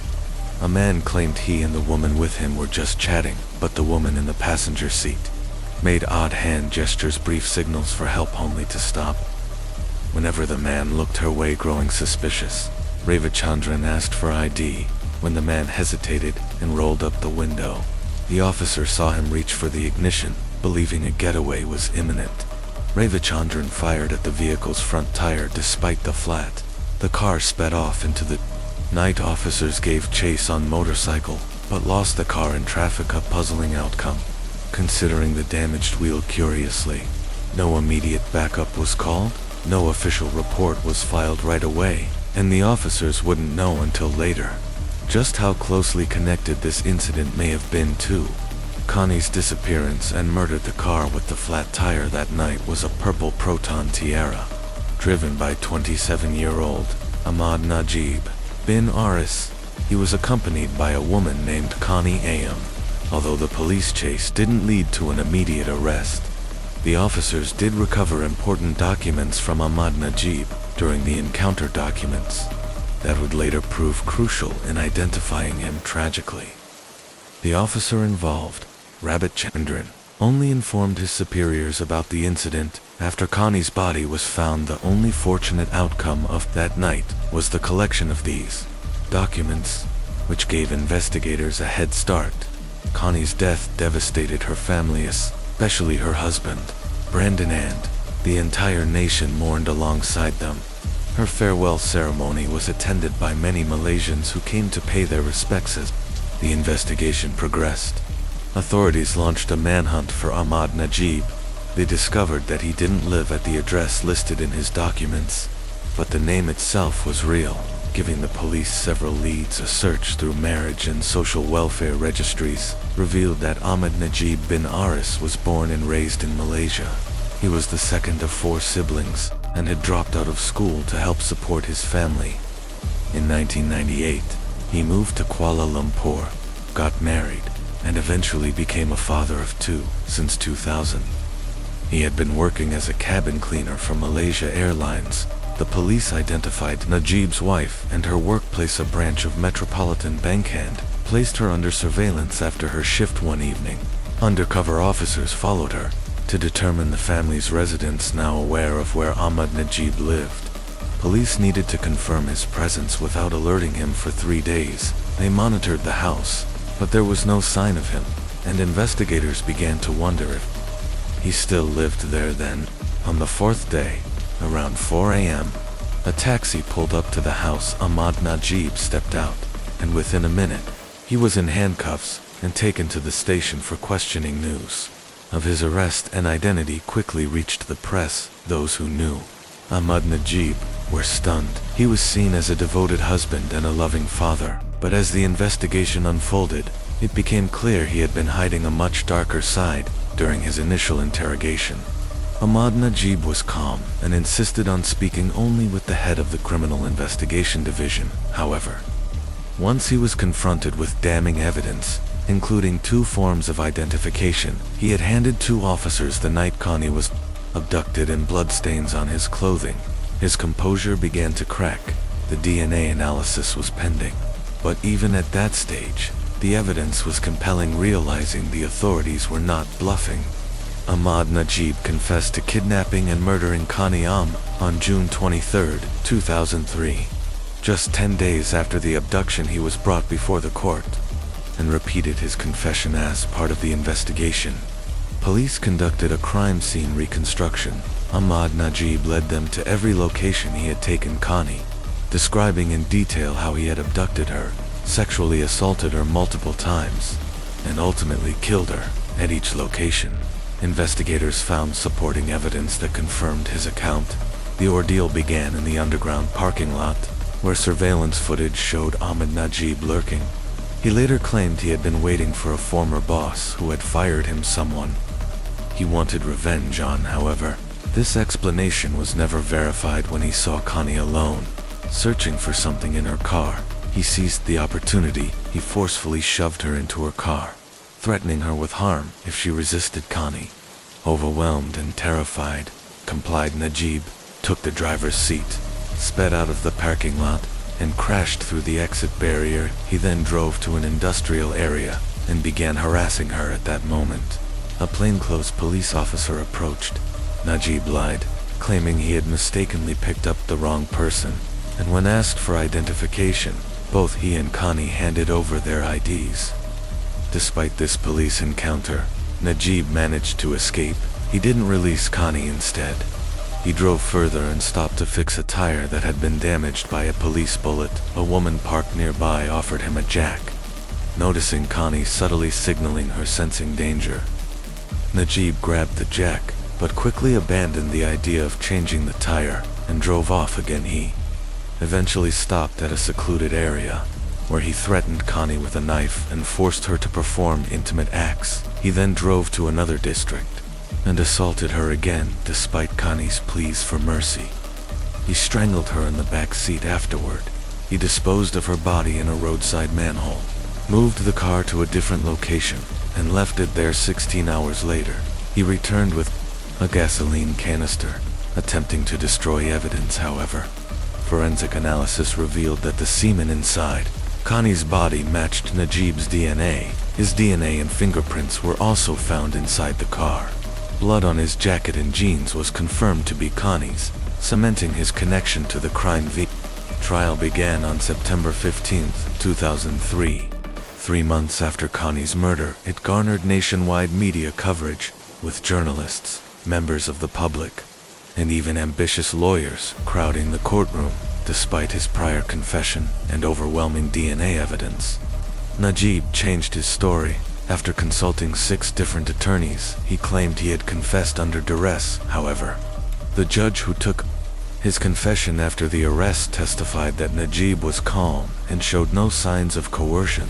The defense then argued that Connie had entered the car voluntarily, pointing out that she held a black belt in Taekwondo and could have escaped. The court rejected this reasoning, recognizing that individuals react differently under extreme stress. Another argument suggested the intimate acts were consensual and that Connie died accidentally during a sex act involving strangulation. Forensic experts refuted this. The cloth tied around her neck was knotted multiple times, and so tightly that the skin underneath was untouched by the fire. The cloth was the type used to clean airplane windows, linking it back to Najib's job. The defense could not explain the stab wounds on Connie's body. Ultimately, they advised Najib to remain silent and not testify further. Many wondered why Connie didn't try to escape when she had at least two opportunities, but fear, trauma, and threats often paralyze victims in such situations. On February 23, 2005, Ahmad Najib bin Aris was convicted on all charges related to the kidnapping, sexual assault, and murder of Connie Elm. He was sentenced to the maximum under Malaysian law, 20 years in prison and 10 strokes of the cane for sexual assault, and death by hanging for the murder. Ahmad Najib's legal team attempted to appeal the conviction twice, but both appeals were rejected in 2010. He submitted a final plea to the head of state, requesting his death sentence be commuted to life imprisonment. He maintained his innocence, but by then, the truth had already spoken. Rachel's background. Rachel Keeley was the eldest of 4 siblings, 3 girls, and 1 boy born to John and Rose Keeley. The family lived in the Inishmore housing estate, near the entrance to the regional park in Ballincollig, County Cork, Ireland. They were devout members of the Jehovah's Witness community, and Rachel was deeply involved in both her faith and local congregation. After graduating from Ballincollig Community School, Rachel chose to become a beautician. It was a career path that gave her the flexibility to participate in more missionary work. In the summer of 2000, Rachel briefly worked abroad as an au pair with one of her sisters, but soon returned home. Those who knew her described Rachel as kind, gentle, and compassionate. She had a boyfriend, also part of the Jehovah's Witness. Circle the day of the crime, October 26, 2000. On Thursday, October 26, 2000, around 4:30 p.m., Rachel left her home to walk her 2 dogs in the nearby regional park, a place she knew well despite the fading daylight. She likely felt safe in an area so familiar she expected to return within an hour, have dinner with her family, and then head out again for Bible study. But around 5:30 p.m., only the 2 dogs returned home, scratching at the back door. Rachel was not with them. Her mother, Rose, instantly sensed something was wrong. She and her youngest daughter, Elizabeth, rushed to the park, retracing the familiar route Rachel usually walked, but there was no sign of her as darkness fell. Friends and neighbors joined the search, buying flashlights from the local shop to help look through the wooded area. At approximately 8 p.m., a close family friend made a devastating discovery. Rachel's body was found just off the walking track, lying fully clothed in the fetal position, partially concealed under briars and tree branches. Emergency services were notified, but it was clear that Rachel was already gone. The crime scene and investigation. The police cordoned off the area, and 6 guard-eye officers stood guard over Rachel's body until the state pathologist, Dr. John Harbison, could arrive to conduct a preliminary examination. He spent 3 hours at the scene. Rachel, his mother, later expressed gratitude that her daughter was not left alone, that even in death, she was protected. Early the next morning, investigators began door-to-door inquiries. In nearby homes, witnesses placed Rachel in the park at 5:15 p.m.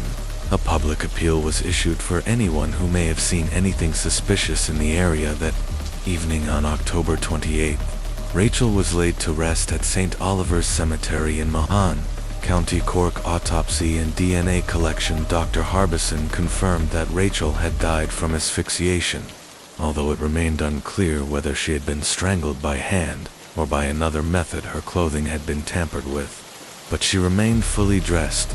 Police pursued every lead. They politely questioned known sex offenders, and locals. Investigators sought to identify an elderly man and some teenage girls who had reportedly been in the park around the time of the killing. CCTV footage from nearby businesses was collected, and DNA samples were requested from males in the area. Over 1,000 samples were submitted, though authorities would not disclose exactly what type of DNA was recovered from Rachel's body or clothing. Arrest and trial. On Friday, November 10, 2000, police made an arrest. A 16-year-old boy from the Ballincollig area.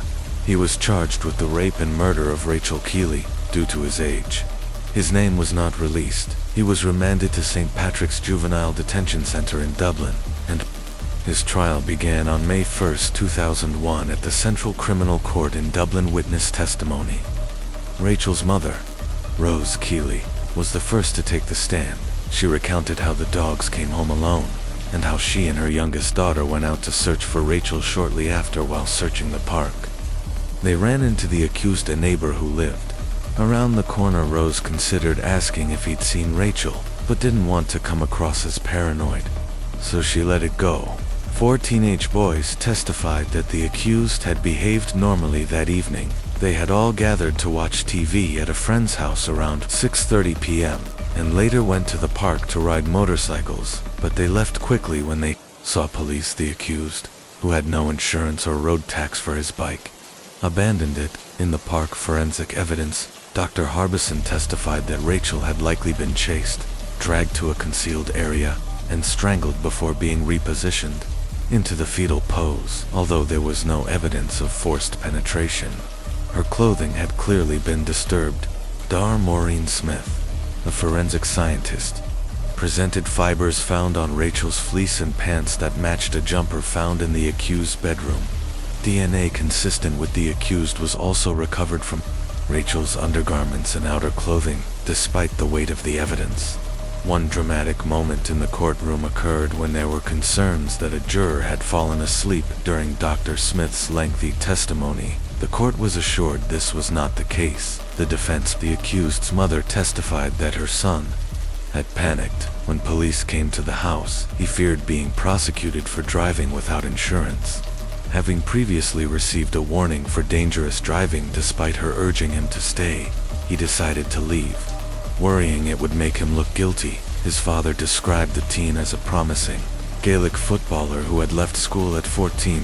He was from a stable home and had known Rachel's family casually, as he had attended school with her brother. The accused took the stand and admitted to being in the park around 5 p.m. after work, later meeting friends and going to a friend's house. However, he had to concede that he returned to the park around 5:20 p.m.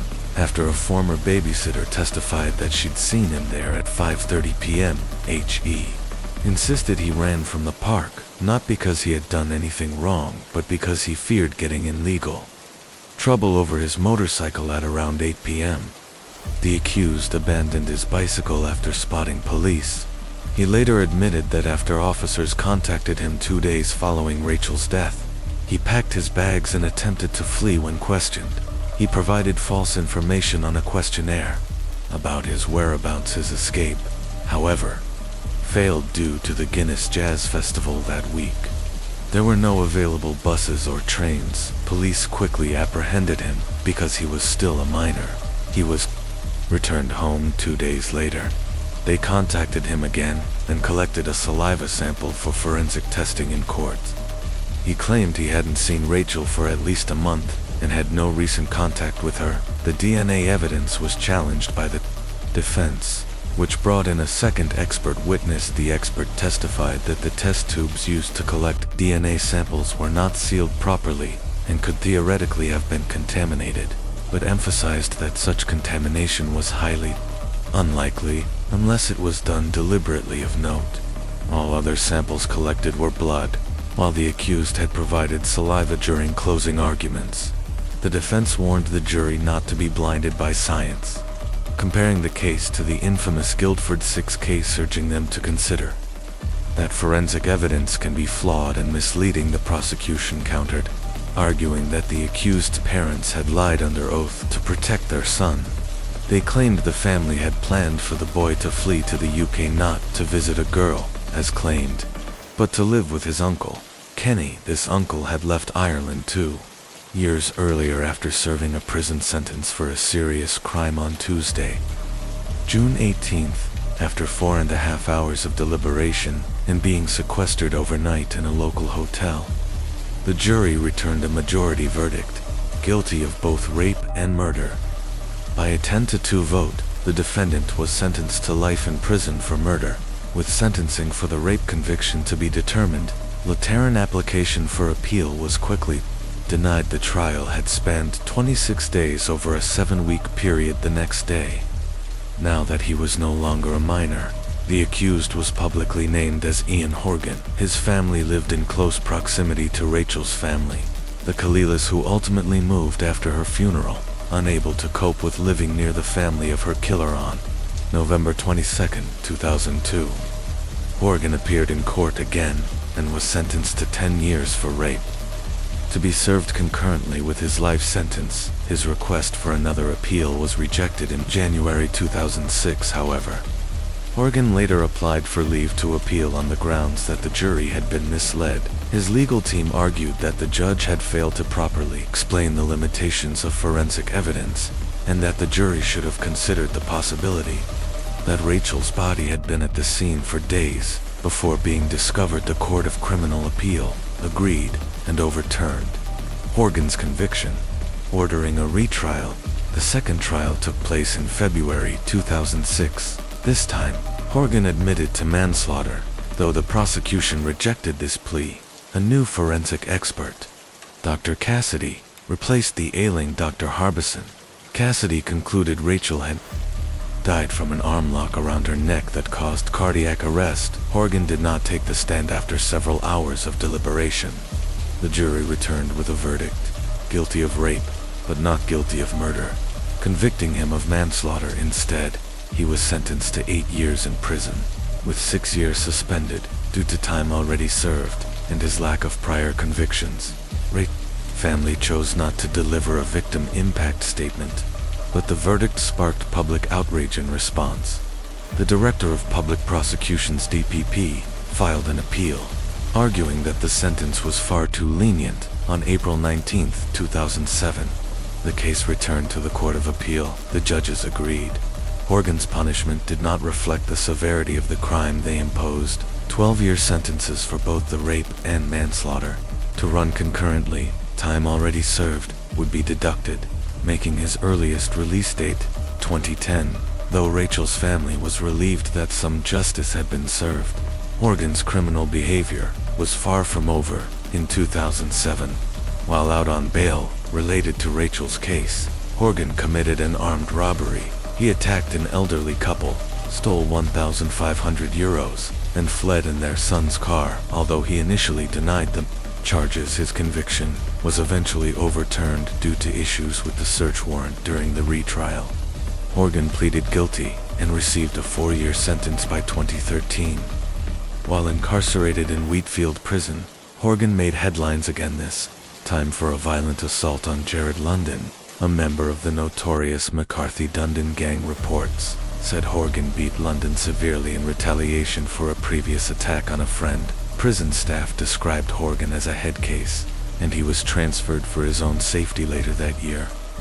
Horgan was released and moved in with his girlfriend, Teresa O'Neill, who lived near the Dundon family's home in Limerick. Teresa's brother, Thomas O'Neill, a convicted rapist, had been involved in the Great Ludes gang rape in 2004. At the time, Thomas had also been dating Dundon's ex-girlfriend, adding further tension to an already volatile circle. On September 13, 2013, Horgan was arrested again, this time for a shotgun attack in Limerick. A man had been wounded outside his home the night before. In a January 2015 trial, Horgan was found not guilty of possessing a firearm with intent to endanger life, but just 2 months later, in November 2013, he robbed a shop in Limerick. During the struggle, the shopkeeper pulled off Horgan's scarf, later recovered and forensically linked back to him.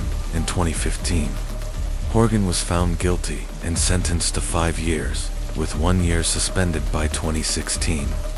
He was expected to be released again. His girlfriend posted online that he'd be home by Christmas, but in March 2017, Garda raided Horgan's Limerick home and found €3,000 worth of heroin. 6 months later, a shop in Mallow, County Cork, was robbed at knife point, with nearly €1,400 stolen. Just 4 weeks after that, media reported that Horgan had gone on the run. He fled to the UK, violating the sex offenders register rules, which require that his whereabouts always be known. In June 2018, he was finally caught and brought to court, where he admitted possession of heroin. He received a sentence of 25 years, with 6 months suspended later that year. In December 2018, he pleaded guilty to the off-license robbery and was sentenced to 6 years. With 2 years suspended, he was scheduled for release in 2022, but the violence didn't stop. On March 26, 2022. Horgan attacked a woman in her 60s and a man in his 20s, leaving the man in critical condition. He was charged with multiple offenses and remanded in custody in December 2022. He appeared in court, but no trial date has been set, yet just months before this attack. In September 2022, Horgan was again in court for breaching the sex offenders register by failing to inform Garda of a change of address and by joining Tinder. He was sentenced to 12 months. Rachel's parents have made it clear, no sentence will ever bring back their daughter. Their anger is not directed at Horgan's other victims, but at Horgan himself and the justice system that repeatedly failed to keep him from reoffending with outdated laws and limited judicial discretion. Dangerous offenders like Horgan continue to slip through the cracks. Now 38 years old, Ian Horgan has a long life ahead of him. The question is, how many more lives will he destroy before it's over? Blake Leibel came from a family that, at least on the surface, epitomized wealth, success, and privilege. His maternal grandfather, Paul Chettle, was a wealthy man, but not without controversy. While Paul had achieved significant success in life, he was reportedly a control freak and a tyrant at home. His wife, Blake's grandmother, suffered from an undisclosed but severe mental illness when Paul Chettle passed away. He left behind a will that raised eyebrows. His family members weren't simply handed their inheritance, they had to undergo drug and alcohol testing, and even an HIV screening. Only once these conditions were met would the wealth be distributed. Oddly enough, it was Paul's girlfriend, not his family, who walked away with 2 Mercedes-Benz cars, a Cadillac, and a host of lavish partying gifts. Blake's mother, Eleanor, received a payout of $12 million, while Blake's brother, Cody Leibel, was cut out of the will entirely. Paul claimed it wasn't out of spite, but because Cody's father, Lore Leibel, was financially secure enough to care for him. Blake and Cody's father, Lore Leibel, lived a flashy life known for dating beautiful young women and driving Ferraris.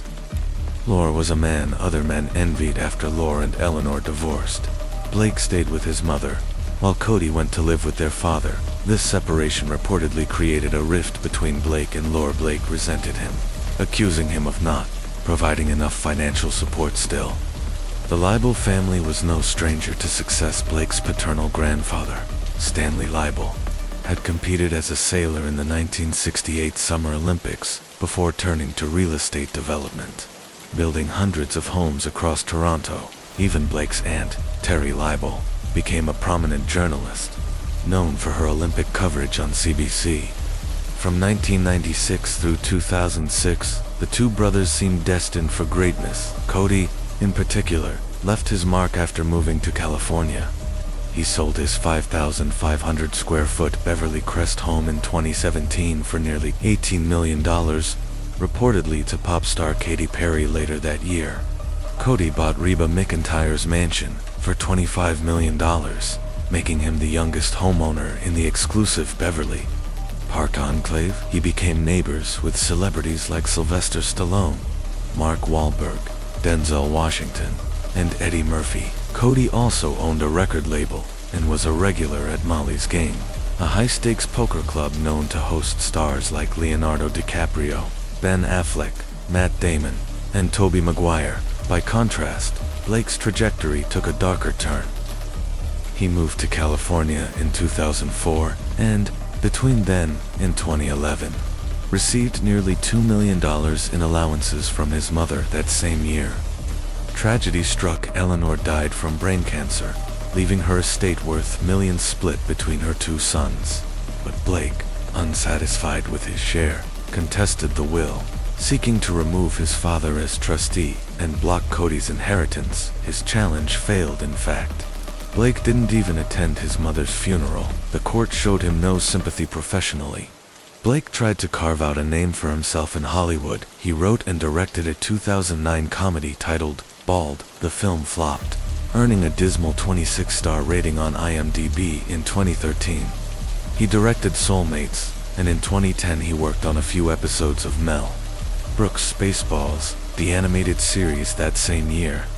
He published a graphic novel titled Syndrome. The novel's protagonist, doctor named Dr. Chat, eerily sharing the same name as Blake's mother, conducts twisted psychological experiments on a serial killer. The doctor fakes the killer's execution, erases his memory, and places him in a fabricated town full of actors, all for the sake of studying his behavior. The book posits that evil is not a mystical force but a condition. A Syndrome co-author, Ryan Roberts, later said that Blake described graphic details of serial killings and even mimicked how a victim could be suspended upside down to drain fluids. In retrospect, Roberts said he would never forget the chilling moment despite being credited as the creator of Syndrome. Blake didn't write or illustrate the final version. He did, however, pen an introduction that posed the haunting question: if you loved hurting things, what would you do? Blake began handing out copies of the graphic novel at San Diego Comic-Con, eager to craft an image of himself as a respected, edgy creator. But those close to him saw something else. A man unraveling. His mental state was deteriorating fast, and signs of deep psychological issues were becoming more evident. Friends saw the warning signs, but couldn't imagine the horrors Blake was capable of until it was far too late. Blake's romantic life was as erratic as his career. In 2006, he began dating California model Amanda Brown. Her previous boyfriend, Andrew Alec, was a disgraced hedge fund manager who died in prison after 5 years. Blake and Amanda married in 2011, and soon after, they welcomed a son. Though the couple lived in luxury, Blake's financial behavior was reckless. He spent as quickly as he earned, smoked marijuana constantly, and chased one unworkable project after another.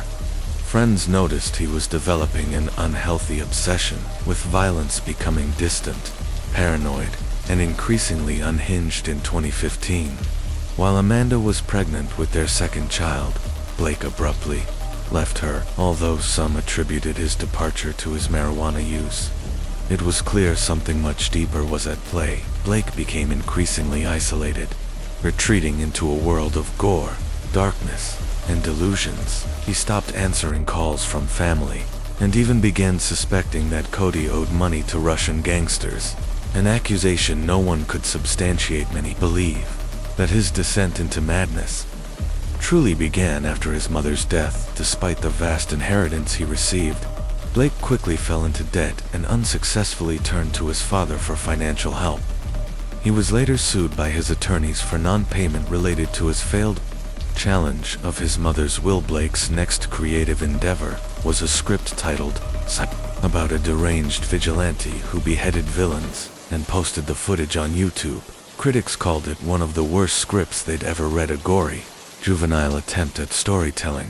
While there were rumors that Hilary Shore, a producer of Children of Men, was interested, nothing ever came of it. By this point, Blake was leading a double life. While still married to Amanda, he began seeing Yana Kassian, a stunning Ukrainian former attorney. She soon became pregnant, and in May 2016, gave birth to their daughter, Diana, to outsiders. They appeared to be a picture-perfect family, but behind closed doors, things were spiraling out of control. Blake resented the infant, harboring disturbing feelings of jealousy and rage. The darkness inside him had reached a boiling point, and soon it would explode in the most unthinkable way. Leo was no longer the center of Yana's world. Ever since the birth of their daughter, Diana, his fragile sense of control began to crumble. Feeling pushed aside by the baby, he spiraled further into psychological instability. He began to demand constant sexual attention from Yana, threatening to leave her for another woman if she didn't comply. A desperate attempt to hold their fractured relationship together. Yana made a heartbreaking decision. She sent newborn Diana to live with her mother, Olga, in a nearby apartment. Blake agreed to financially support the arrangement, but things only got worse. On May 20th, Blake Leal was arrested near his West Hollywood condo for sexual assault. The alleged victim was Constance Wapfori, his third girlfriend, unknown to Yana. Constance had been living in another property Blake owned, just a few miles away. She accused Blake, of forcing himself on her Constance Bopfori, was no ordinary name. She had worked as a storyboard artist on Aquaman and contributed to films like Snow White and The Huntsman, P.S. I Love You, and the Emoji Movie, despite the serious allegations. Blake was released from custody about 15 hours later after posting a $100,000 bail. Yana had bailed him out herself, but upon discovering his affair with Constance, it was the final straw. She packed up and moved in with her mother, but tragedy was already on the horizon. On May 26th, officers arrived at Blake's condo. After repeated attempts to contact Yana failed, only one door remained closed. The master bedroom. It was locked and barricaded with a mattress. The officers called out, demanding entry. At first, there was only silence. Then, finally, Blake's voice came through the door. He said he was scared the officers would beat him if he opened up. They reassured him they were only there to check on Yana. Blake told them she was at the hospital and even gave them a room number. He added that his father would be arriving soon. He wasn't referring to a parent, but to his accountant and mentor Stephen Green. Blake had called Stephen around noon that day, asking him to come to the apartment. For weeks, Green had been trying to contact Blake through calls, messages, voicemails, and emails. Nothing had worked. He was deeply concerned and had even left a voicemail saying, "I love you, whatever's going on, I'll help you through it." But by then, it was far too late. When Stephen arrived, he spoke to Blake through the slightly open bedroom door. A detective soon joined him, and together, they got Blake on the phone again. After some coaxing, Blake finally agreed to come out. He emerged wearing only boxer shorts. Officers searched the clothes Green brought for him and discovered Blake's passport and $4,000 in cash. It seemed he had been planning to flee. He never got the chances. Officers entered the bedroom. One of them cried out, "She's on the bed." The detective immediately ordered everyone to leave the room and called in paramedics who were standing by Yana. Cashin was pronounced dead at 1:12 p.m. On May 26th. Her naked body was found lying on a clean sheet, covered by a red Mickey Mouse blanket, layered over a blue polka dot one. Her head rested on a pillow. But what they found next was horrifying. Beyond words, there were abrasions and bruises on the left side of her face, consistent with blunt force trauma. Human bite marks were visible on her jaw and left bicep, and fingernail gouges could be seen beneath her jaw. Her scalp had been removed.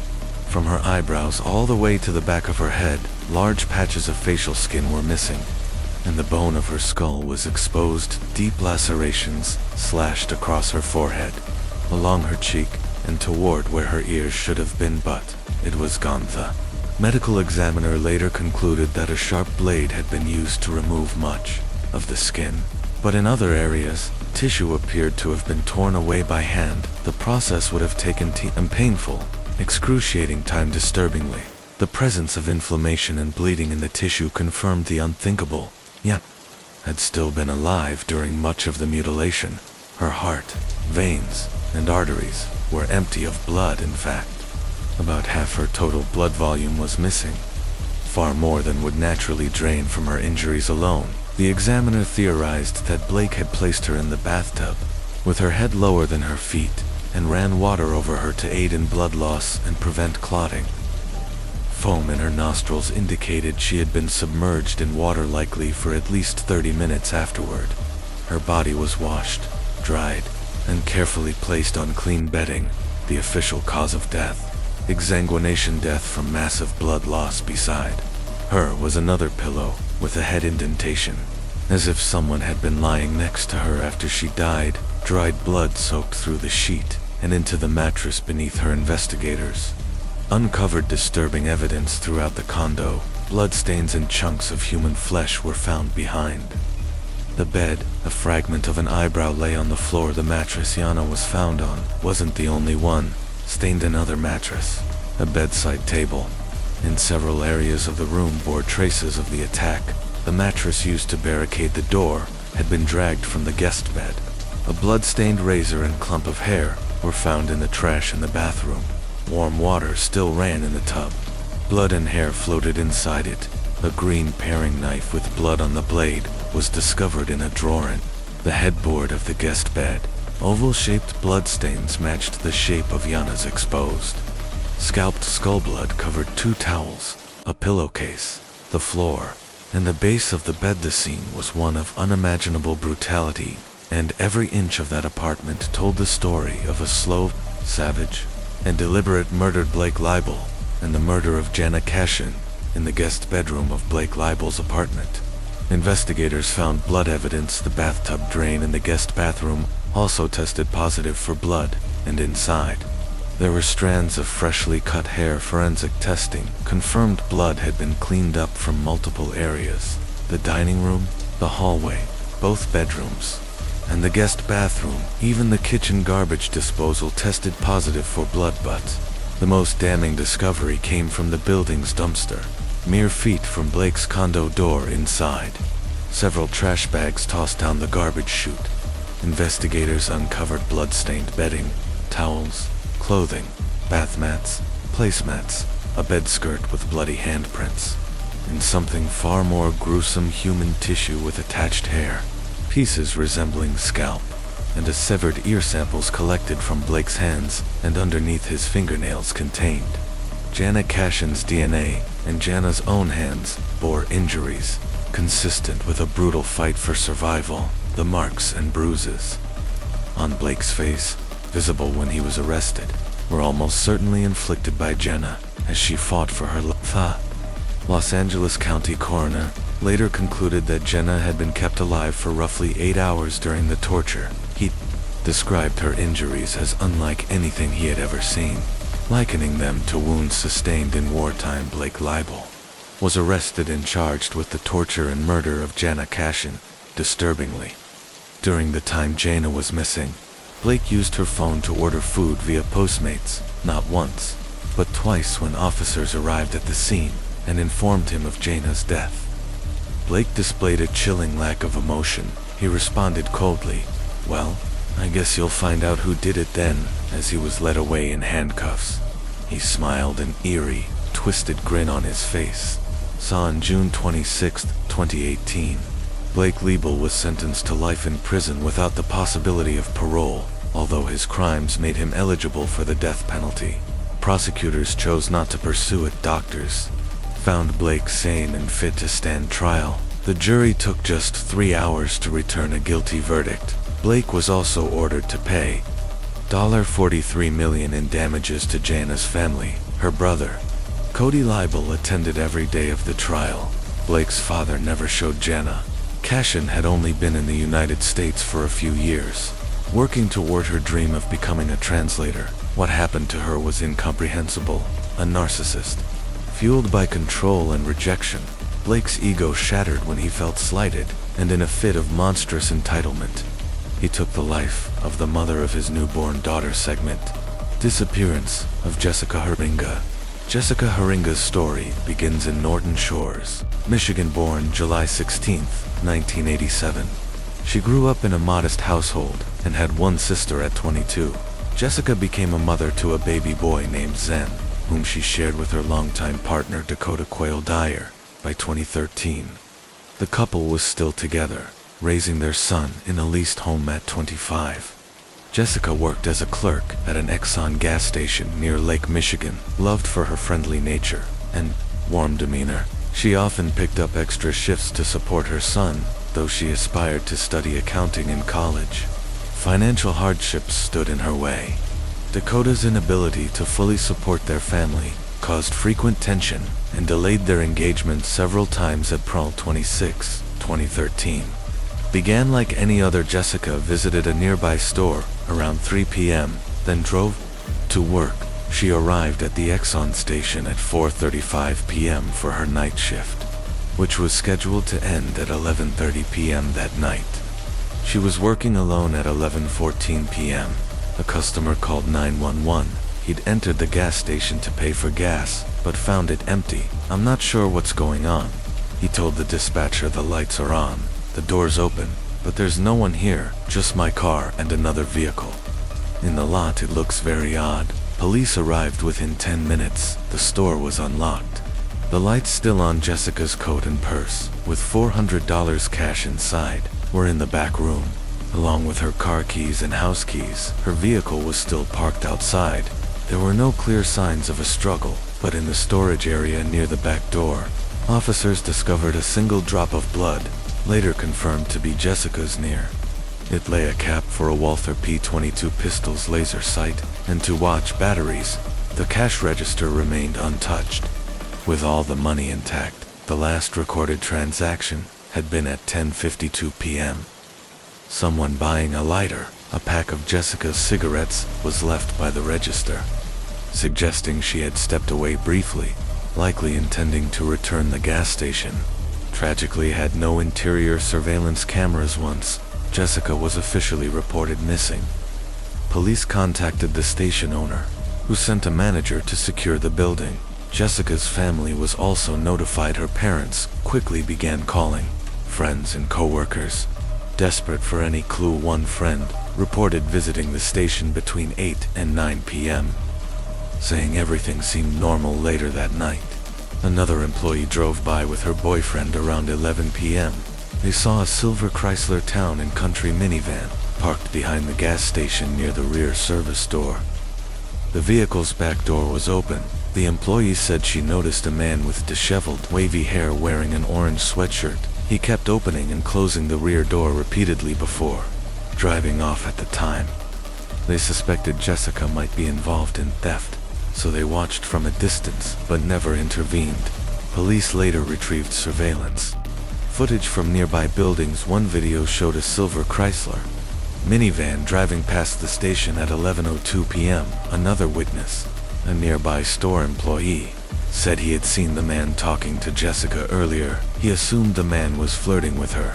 Jessica was known for her kind, approachable personality, but she would never be seen again. Jessica's colleague noticed her standing outside the gas station, speaking to a man. The man questioned why she wasn't inside, but nothing seemed immediately suspicious. Both Christian, a passerby, and Jessica's co-worker, who had seen the man near a silver minivan, helped police compile a composite sketch. The suspect was described as a light-skinned male with dark wavy hair, a stocky build, and approximately 182 meters, 6 feet tall. The sketch was released to the public just 3 days after Jessica's disappearance, despite dozens of tips flooding in. None led to any significant breakthroughs. One of the major hurdles investigators faced was the widespread presence of the vehicle seen that night, a silver Chrysler Town and Country minivan in Michigan alone. More than 15,000 of these vans were registered, pinpointing the specific driver connected to Jessica. Haringa's disappearance proved an overwhelming task initially.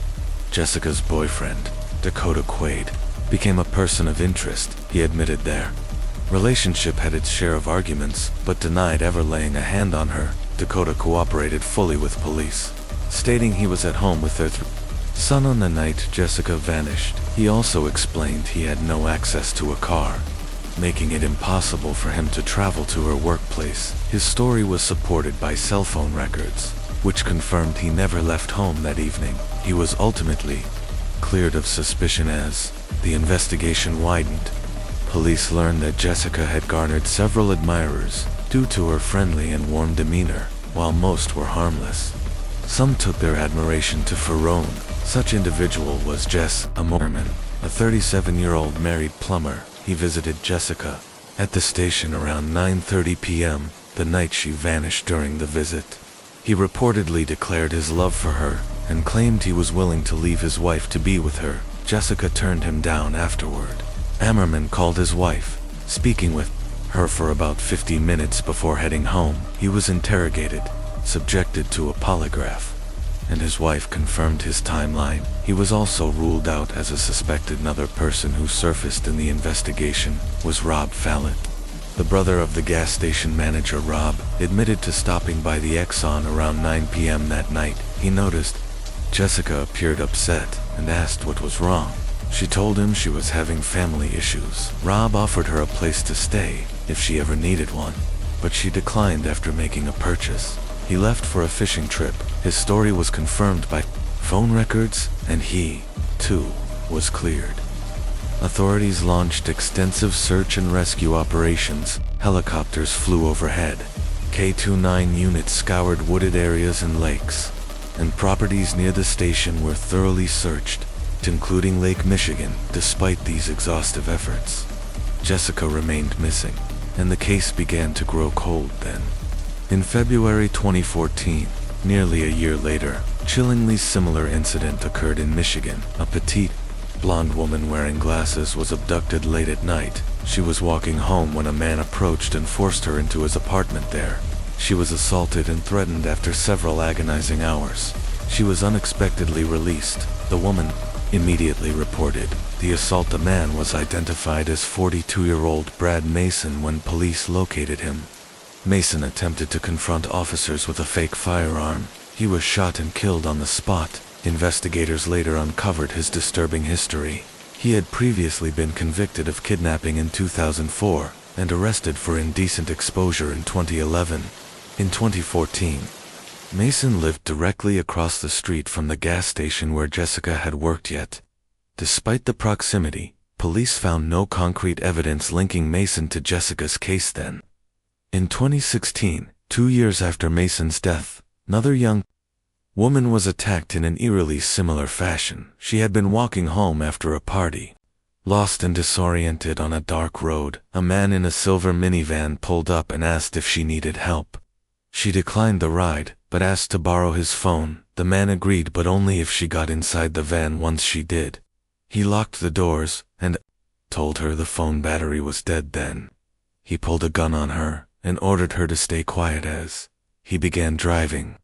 The woman became nauseous and begged him to lower the window. Seeing a chance to escape, she flung herself out of the moving van and ran to a nearby house. The man sped away, but she managed to give a detailed description to police surveillance footage, and her statement led authorities to a silver Chrysler Town and Country. The registered owner was 46-year-old Jeffrey Willis, a quiet factory worker with no previous criminal charges. Police impounded his vehicle and found a Walther P22 semi-automatic pistol inside, registered to one of his co-workers, who had reported it stolen months earlier.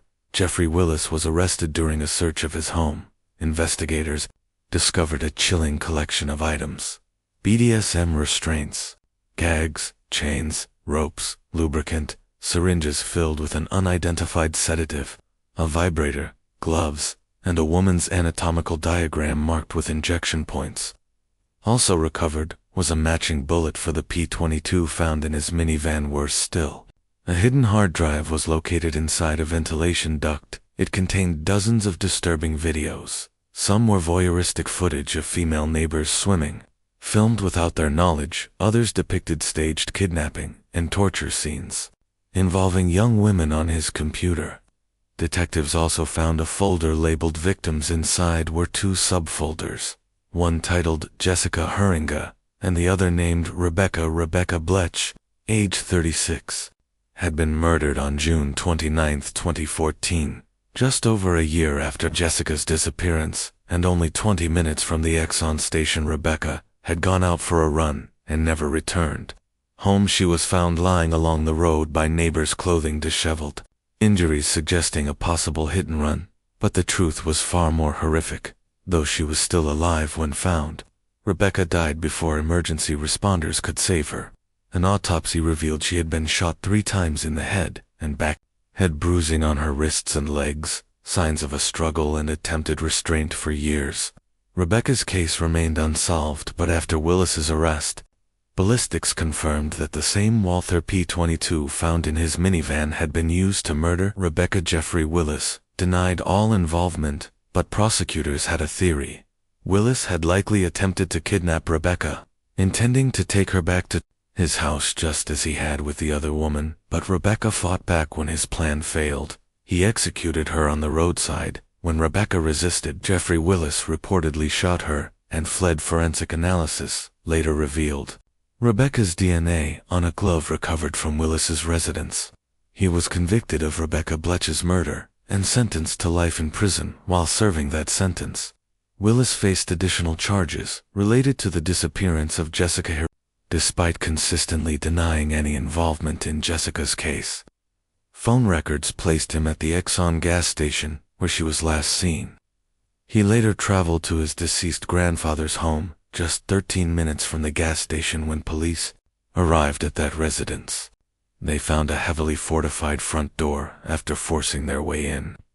Investigators discovered a stockpile of cleaning products, bleach, and chemical powders in the basement. The manufacturing dates on these items matched the time frame of Jessica's disappearance in early 2013. Co-workers later recalled that Willis was notably absent on April 27, 2013, the day after Jessica vanished. When he returned to work several days later, he had deep, visible scratches on his face and hands, raising even more suspicion. A woman who had visited the Exxon station on April 25, the day before Jessica disappeared, contacted police with a troubling account. She recalled arriving late in the evening and expressing concern to Jessica about being alone at night. Jessica nodded in silent agreement, appearing anxious and uneasy. An unknown man in the store reassured the visitor, saying, "Don't worry, she has customers who look after her." He then left the premises concerned. The woman remained in her car until Jessica finished her shift and drove away. Tragically, Jessica disappeared the very next day, in 2016. The woman who had spoken with Jessica at the gas station positively identified Jeffrey Willis in a photo lineup. Investigators also learned that Willis had frequented that station and interacted with Jessica on at least 15 occasions around the same time. Authorities arrested 48-year-old Kevin Blum, Willis's cousin, and a prison guard during interrogation. Blum gave inconsistent statements, but eventually confessed.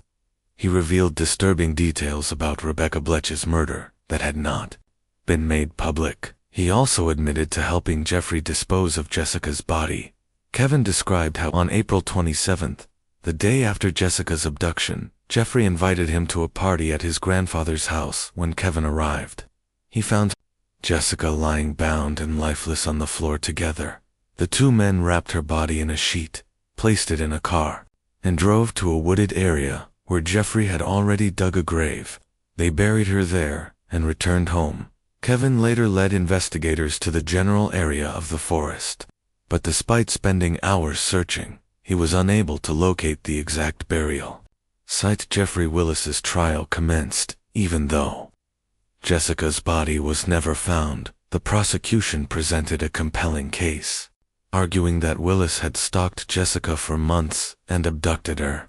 On April 26, 2013, they alleged that he parked near the service entrance of the gas station and struck Jessica with his gun during the attack. The laser sight cover from the weapon fell off, and her blood was found on the floor according to prosecutors. Willis then dragged Jessica out through the service exit, placed her in the back seat of his car, and took her to his grandfather's house, where he committed his most horrific acts. Forensic examination of his computer uncovered stored photos and news clippings about the search for Jessica. Most chilling of all, investigators found that the password to his desktop was a combination of Jessica's initials and the date, April 27, 2013, presumed to be the date of her death. Willis maintained his innocence throughout the trial, claiming he was home the night Jessica disappeared. His defense team argued that there was no direct evidence. Jessica's DNA was never found in his home or car, and suggested that she may have been connected to drug trafficking, noting her struggles with addiction, as mentioned by her partner, Dakota. Despite these claims, the jury convicted Jeffrey Willis of Jessica Horinga's murder. He received another life sentence without the possibility of parole throughout the trial. He showed no remorse or empathy. Kevin Blum, for his role in concealing the crime, was sentenced to 2 years in prison and 5 years probation. He was also suspended from his position as a corrections officer, further staying on Jeffrey Willis's legacy years later. Another disturbing development emerged. Willis became a suspect in an older, unsolved case on October 17, 1996. In Fruitport, Michigan, a young woman named Angela Thornburg was found dead at the time. Willis was 28 and working as a janitor at the high school he had graduated from, coincidentally the same school Angela had attended school. Officials grew concerned about the amount of time Willis was spending. In the computer lab during work hours, the principal initiated a review of his computer activity. Though the findings were never made public, Willis was asked to resign shortly afterward. The investigation into Angela's murder remains ongoing.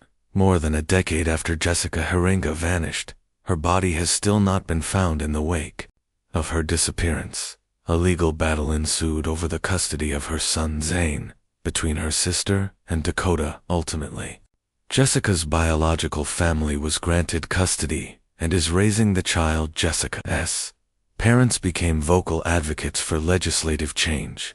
Their efforts led to the passage of a law requiring all gas stations operating at night to install surveillance cameras, an initiative aimed at preventing similar tragedies. Kristen Rossum was a bright and accomplished young woman when she was hired as a toxicologist at the San Diego County Medical Examiner's Office. Her job involved analyzing body fluids to detect the presence of controlled substances, an ironic detail that would later take on chilling significance at the time. Her husband, Gregory DeVilliers, was working in the biotechnology industry. On the surface, their lives seemed stable, but Kristen soon grew restless with what she considered a monotonous and predictable life. She began seeking excitement elsewhere, found it in a colleague. That colleague was Dr. Michael Robertson. Recently appointed as the department head, he was married, but that didn't stop a passionate affair from developing between him and Kristen. Their infatuation quickly escalated and became impossible to hide. Gregory eventually discovered numerous letters and emails exchanged between the two. Revelation devastated him despite the betrayal. Gregory hoped to save the marriage. He knew Kristen's vulnerabilities and clung to the idea that their relationship could be repaired, but this time, Kristen didn't want to be saved. She demanded a divorce. On the morning of Monday, November 6, 2000, Kristen got ready for work as usual. Gregory, feeling unwell, stayed home. Kristen claimed she was worried about him. He'd been lethargic and strangely calm since they had talked about separating. She even called his workplace to report his illness and visited him during her lunch break that night. At 9:22 p.m., Kristen called 911 in a panic. She told the dispatcher that Gregory wasn't breathing and had likely taken his own life while she was at work, crying into the phone. She ignored instructions to check his pulse or administer first aid.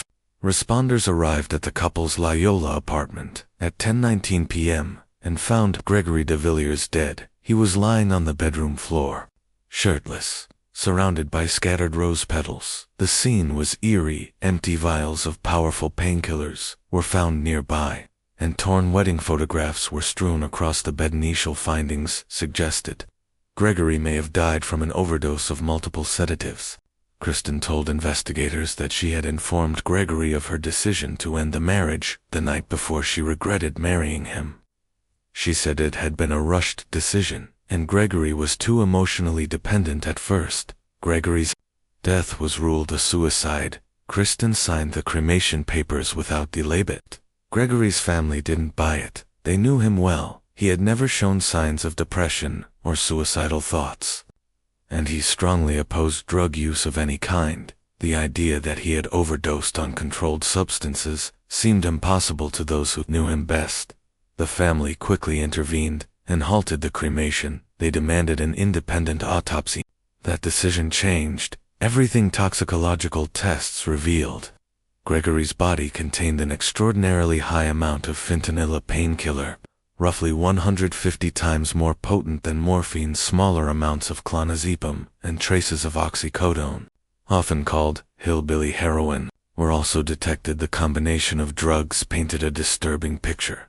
Investigators speculated that Gregory had been rendered unconscious by the sedatives, and that someone else had administered the fatal dose of fentanyl while he was defenseless. Rossum became the prime suspect as a toxicologist. She had both the access and the knowledge to carry out such a crime. Fentanyl is not available over the counter, and records showed it had gone missing from her lab. When Kristen was brought in for questioning, her appearance raised red flags. She looked frail, unhealthy, and erratic, signs consistent with long-term drug use. During the investigation, her story shifted. Initially, she told paramedics Gregory hadn't taken anything later. She suggested he may have taken oxycodone at the hospital. She repeated this to a nurse, claiming Gregory had probably overdosed. Investigators considered the possibility of an accidental overdose caused by cold medicine and prescription drugs. Kristen tried to reinforce this narrative, saying Gregory had been emotionally distressed by their failing marriage and may have taken his own life. Then came the tip that changed everything. On November 8th, one of Kristen's colleagues, Russ Lowe, contacted police. He revealed Kristen had been having an affair with her boss, Dr. Michael Robertson. Investigators soon uncovered emails, love notes, and even professional documents that tied Robertson to knowledge of fentanyl. The case took a new direction now. It wasn't just about suicide. It looked like premeditated murder. Detectives began piecing together the puzzle. Gregory had discovered the affair and likely threatened to expose Kristen's drug use and her unethical relationship with Robertson that, prosecutors later argued, made him a liability to the lovers. Michael Robertson admitted during questioning that he knew Kristen had a drug problem, but no charges were immediately brought against him. However, both he and Kristen were dismissed from their positions for policy violations during the investigation. In January, police raided Kristen's home. They found drug paraphernalia and additional traces of fentanyl. She was arrested but released on bail shortly after. As the case progressed, investigators uncovered Kristen's personal diary, but its tone raised seemed to be written not for herself, but for an audience, possibly as a tool to support the suicide narrative and exonerate Heard. They also discovered that on the day Gregory died, Kristen had purchased a single red rose and revealing lingerie. These details clashed with the distraught persona she had tried to project. The autopsy determined that Gregory had been unconscious for at least 6 hours prior to his death, and he likely died an hour or more before Kristen called 911. Bruised near a needle injection site on his arm added further suspicion. Back at Kristen's workplace, inventory logs revealed a shortage of fentanyl and other controlled substances, drugs to which only Kristen had easy access. Police concluded that Kristen had administered the lethal dose without Gregory's knowledge. On June 25, 2001, she was officially charged with first-degree murder after spending 6 months in jail. Kristen was released on bail. Her trial soon followed. The prosecution's theory was clear and chilling. Kristen had killed Gregory to keep her affair and her drug use from being exposed. The man who had once tried to save her had become an obstacle, and she removed him in the most calculated and cruel way possible.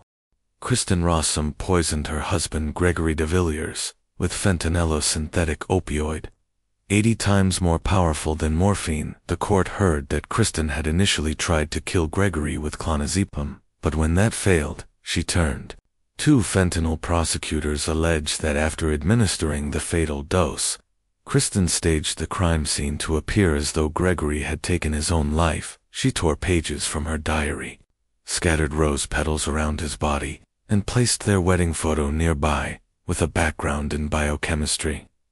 Kristen had the expertise to carry out such a calculated act. The prosecution argued she used her knowledge of pharmacology to kill Gregory and attempted to deceive her colleagues at the medical examiner's office, where she herself worked, by withholding key information about the fentanyl. However, before Gregory's autopsy could be conducted, Kristen was transferred to a different lab.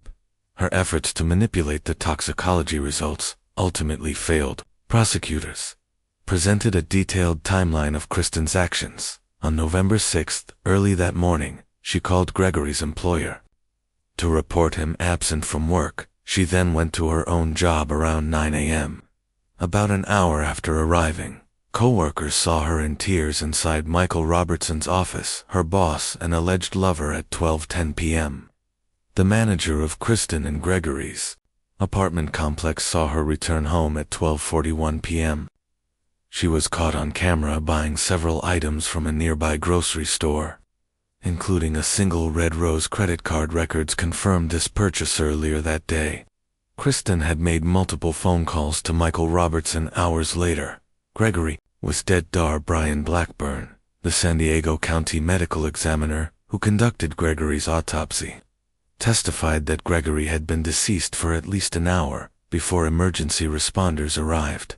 He also found signs of early bronchopneumonia, condition caused by the buildup of fluids in the lungs due to shallow breathing.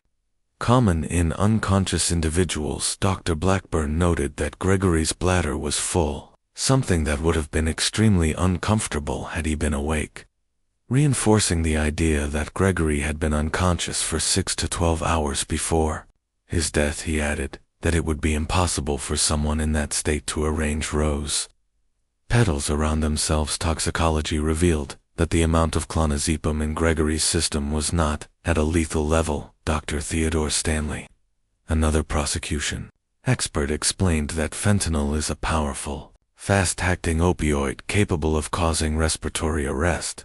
He described how the method of administration affects the drug's speed.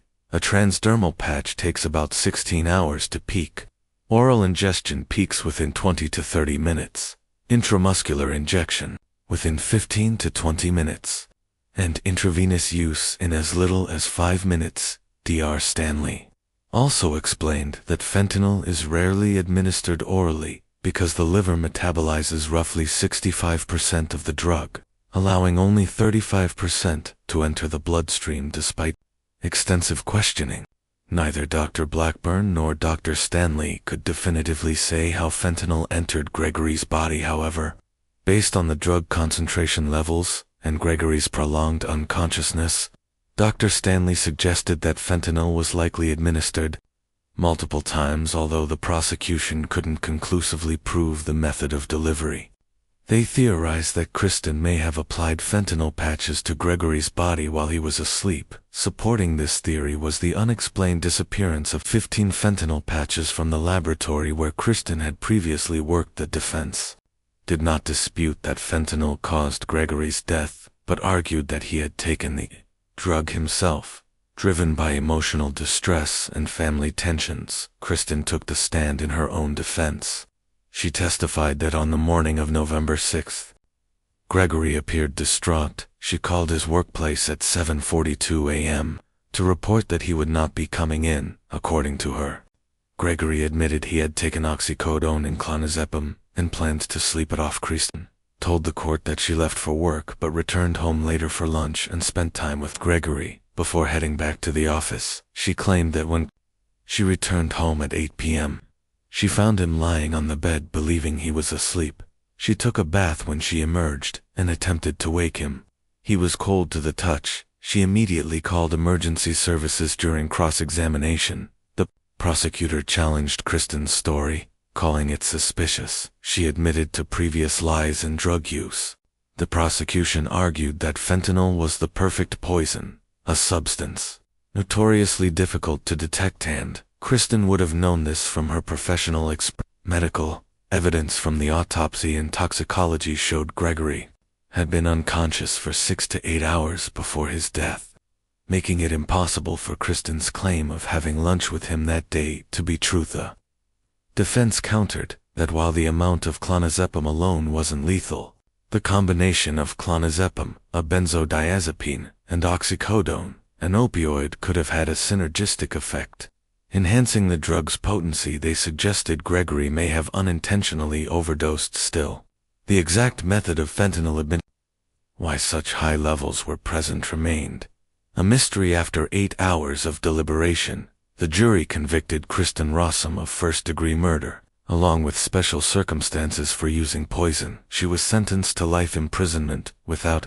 the possibility of parole. Kristen continued to maintain her innocence and appealed the verdict. The appellate court later heard troubling details about her original defense team's failures. Her attorneys had accepted that fentanyl caused Gregory's death but never tested the autopsy samples for fentanyl metabolites, a crucial omission. This test could have confirmed whether Gregory had actually ingested fentanyl, or if the traces were due to laboratory contamination after his death. If fentanyl had been found only in the samples, but not in Gregory's bloodstream, it would have dismantled the prosecution's theory entirely. The appellate court also learned of a break in the chain of custody. Gregory's samples had been stored in unsealed containers inside a cardboard box, Labeled with his name, the box was intended to be transferred immediately to the sheriff's department, but the person scheduled to receive it wasn't present as a result. The box remained at the medical examiner's office for 36 hours before it was finally delivered to the forensic lab. This delay, the possibility that anyone with a key to the office could have accessed the evidence, raised serious concerns about the integrity of the investigation. The court heard that Kristen poisoned her husband, Gregory, with fentanyl, a synthetic opioid said to be nearly 80 times more powerful than morphine. Prosecutors alleged that she first attempted to kill him using clonazepam. When that failed, they claimed, she turned to fentanyl. Kristen then allegedly staged a death scene to make it look like Gregory had taken his own life. She scattered rose petals around his body, tore pages from her diary, and placed a wedding photo on the bed near him. With a degree in biochemistry and a job at the San Diego County Medical Examiner's office, Kristen was well versed in toxicology. Prosecutors argued that she used that knowledge to carefully plan and conceal the murder. They alleged she even tried to manipulate the results of Gregory's autopsy by concealing the presence of fentanyl. But before the autopsy could be conducted, Kristen was transferred to another lab, and her attempt to obscure the toxicology results failed in court. The prosecution laid out Kristen's movements on November 6th. Early that morning, she called Gregory's workplace to report he was sick and wouldn't be in then. She went to work. Co-workers recalled seeing her crying in her supervisor, Michael Robertson's office, at around 9 a.m. The manager of Kristen and Gregory's apartment complex testified that he saw Kristen return home at 12:10 p.m. Surveillance and receipts confirmed that by 12:41 p.m., she was at a local grocery store purchasing a few items, including a single red rose. She also made multiple calls to Michael throughout the day. Dr. Brian Blackburn, the pathologist who conducted Gregory's autopsy, testified that Gregory had likely been dead for at least an hour before paramedics arrived. He found signs of early bronchopneumonia caused when mucus builds in the lungs due to shallow or unconscious breathing, and noted that Gregory's bladder was full, a detail indicating he hadn't moved or used the restroom for some time. Dr. Blackburn estimated Gregory had been breathing slowly, possibly unconscious, for 6 to 12 hours prior to his death. He emphasized that someone in such a state would not have been physically capable of arranging rose petals or placing a photo around themselves. The amount of clonazepam in Gregory's system was not at lethal levels. Dr. Theodore Stanley, a fentanyl expert, testified that the drug acts quickly, depending on how it's administered, within minutes when injected, and much slower through a transdermal patch. He explained that oral ingestion is rare, since the liver metabolizes most of the drug, leaving only about 35% bioavailable. Neither Dr. Blackburn nor Dr. Stanley could definitively say how the fentanyl entered Gregory's system, but the prosecution speculated Kristen may have applied patches to him while he was asleep. The disappearance of 15 fentanyl patches from her former lab added weight to this theory. The defense didn't deny that fentanyl caused Gregory's death, but claimed he had taken it himself in a moment of despair stemming from family issues. Kristen testified, but on the morning of November 6th, she found Gregory upset and groggy. He reportedly told her he had taken oxycodone and clonazepam. She said she called in sick for him at 7:42 a.m., went to work, but returned home during her lunch break to check on him. They had lunch together, she said. She returned to work before coming back home around 8 p.m., when she found him cold and unresponsive. Prosecutors challenged her story, citing medical evidence showing Gregory had likely been unconscious for 6 to 8 hours, making her claim of having lunch with him impossible. During cross-examination, Kristen admitted to past lies and drug use. Prosecutors called fentanyl the perfect poison, arguing Kristen knew how difficult it would be to detect in post-mortem samples. Though defense tried to argue that while the individual drug levels weren't lethal, the combination of oxycodone, an opioid, and clonazepam, a benzodiazepine, could have had a synergistic effect, potentially leading to Gregory's death. Despite the unknowns surrounding the method of fentanyl administration, The jury deliberated for just 8 hours before convicting Kristen of first-degree murder and murder by poison.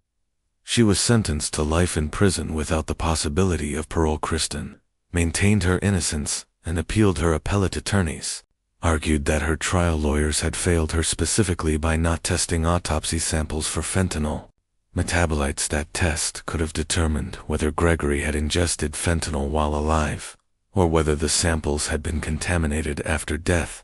They also pointed out a serious chain of custody issue. The unsealed containers holding Gregory's biological samples were placed in a cardboard box, intended for immediate transfer to the sheriff's lab, but the designated recipient wasn't available. So the samples sat unguarded at the medical examiner's office for 36 hours, during which anyone with access to the building could have tampered with them. Kristen claimed there were staff tensions and personal motives that could explain why someone might have framed her. She said that on November 8, 2000, her supervisor Michael Robertson told a toxicologist he had personally examined Gregory's stomach contents, despite not being officially assigned to the case. A 3-judge panel from the 9th U.S. Circuit Court of Appeals agreed that legal team erred by conceding fentanyl caused Gregory's death without demanding further metabolite testing. However, the judges did not overturn the conviction. Instead, they remanded the case back to federal court to determine whether the defense's failure could have changed the trial's outcome. Soon after, the U.S. Supreme Court ruled that federal courts must follow the decisions of state courts in such cases. Based on that precedent, Kristen's appeal was ultimately denied. Meanwhile, Michael Robertson, Kristen's former boss and romantic partner, was quietly named in a sealed criminal conspiracy complaint. Authorities issued a warrant for his arrest. Now living in Australia and working as a forensic toxicology consultant, he could face arrest and a $100,000 bail if he ever returns to the United States. Gregory's family later filed a civil lawsuit accusing the county of negligence for failing to prevent Kristen from accessing lethal substances at the lab in 2006. They were awarded $147 million in damages, a case that shocked the nation. Kristen Rossum, once a trusted toxicologist, was found guilty of using her scientific knowledge to poison her husband and disguise it as a romantic suicide. She remains behind bars, serving a life sentence with no possibility of parole.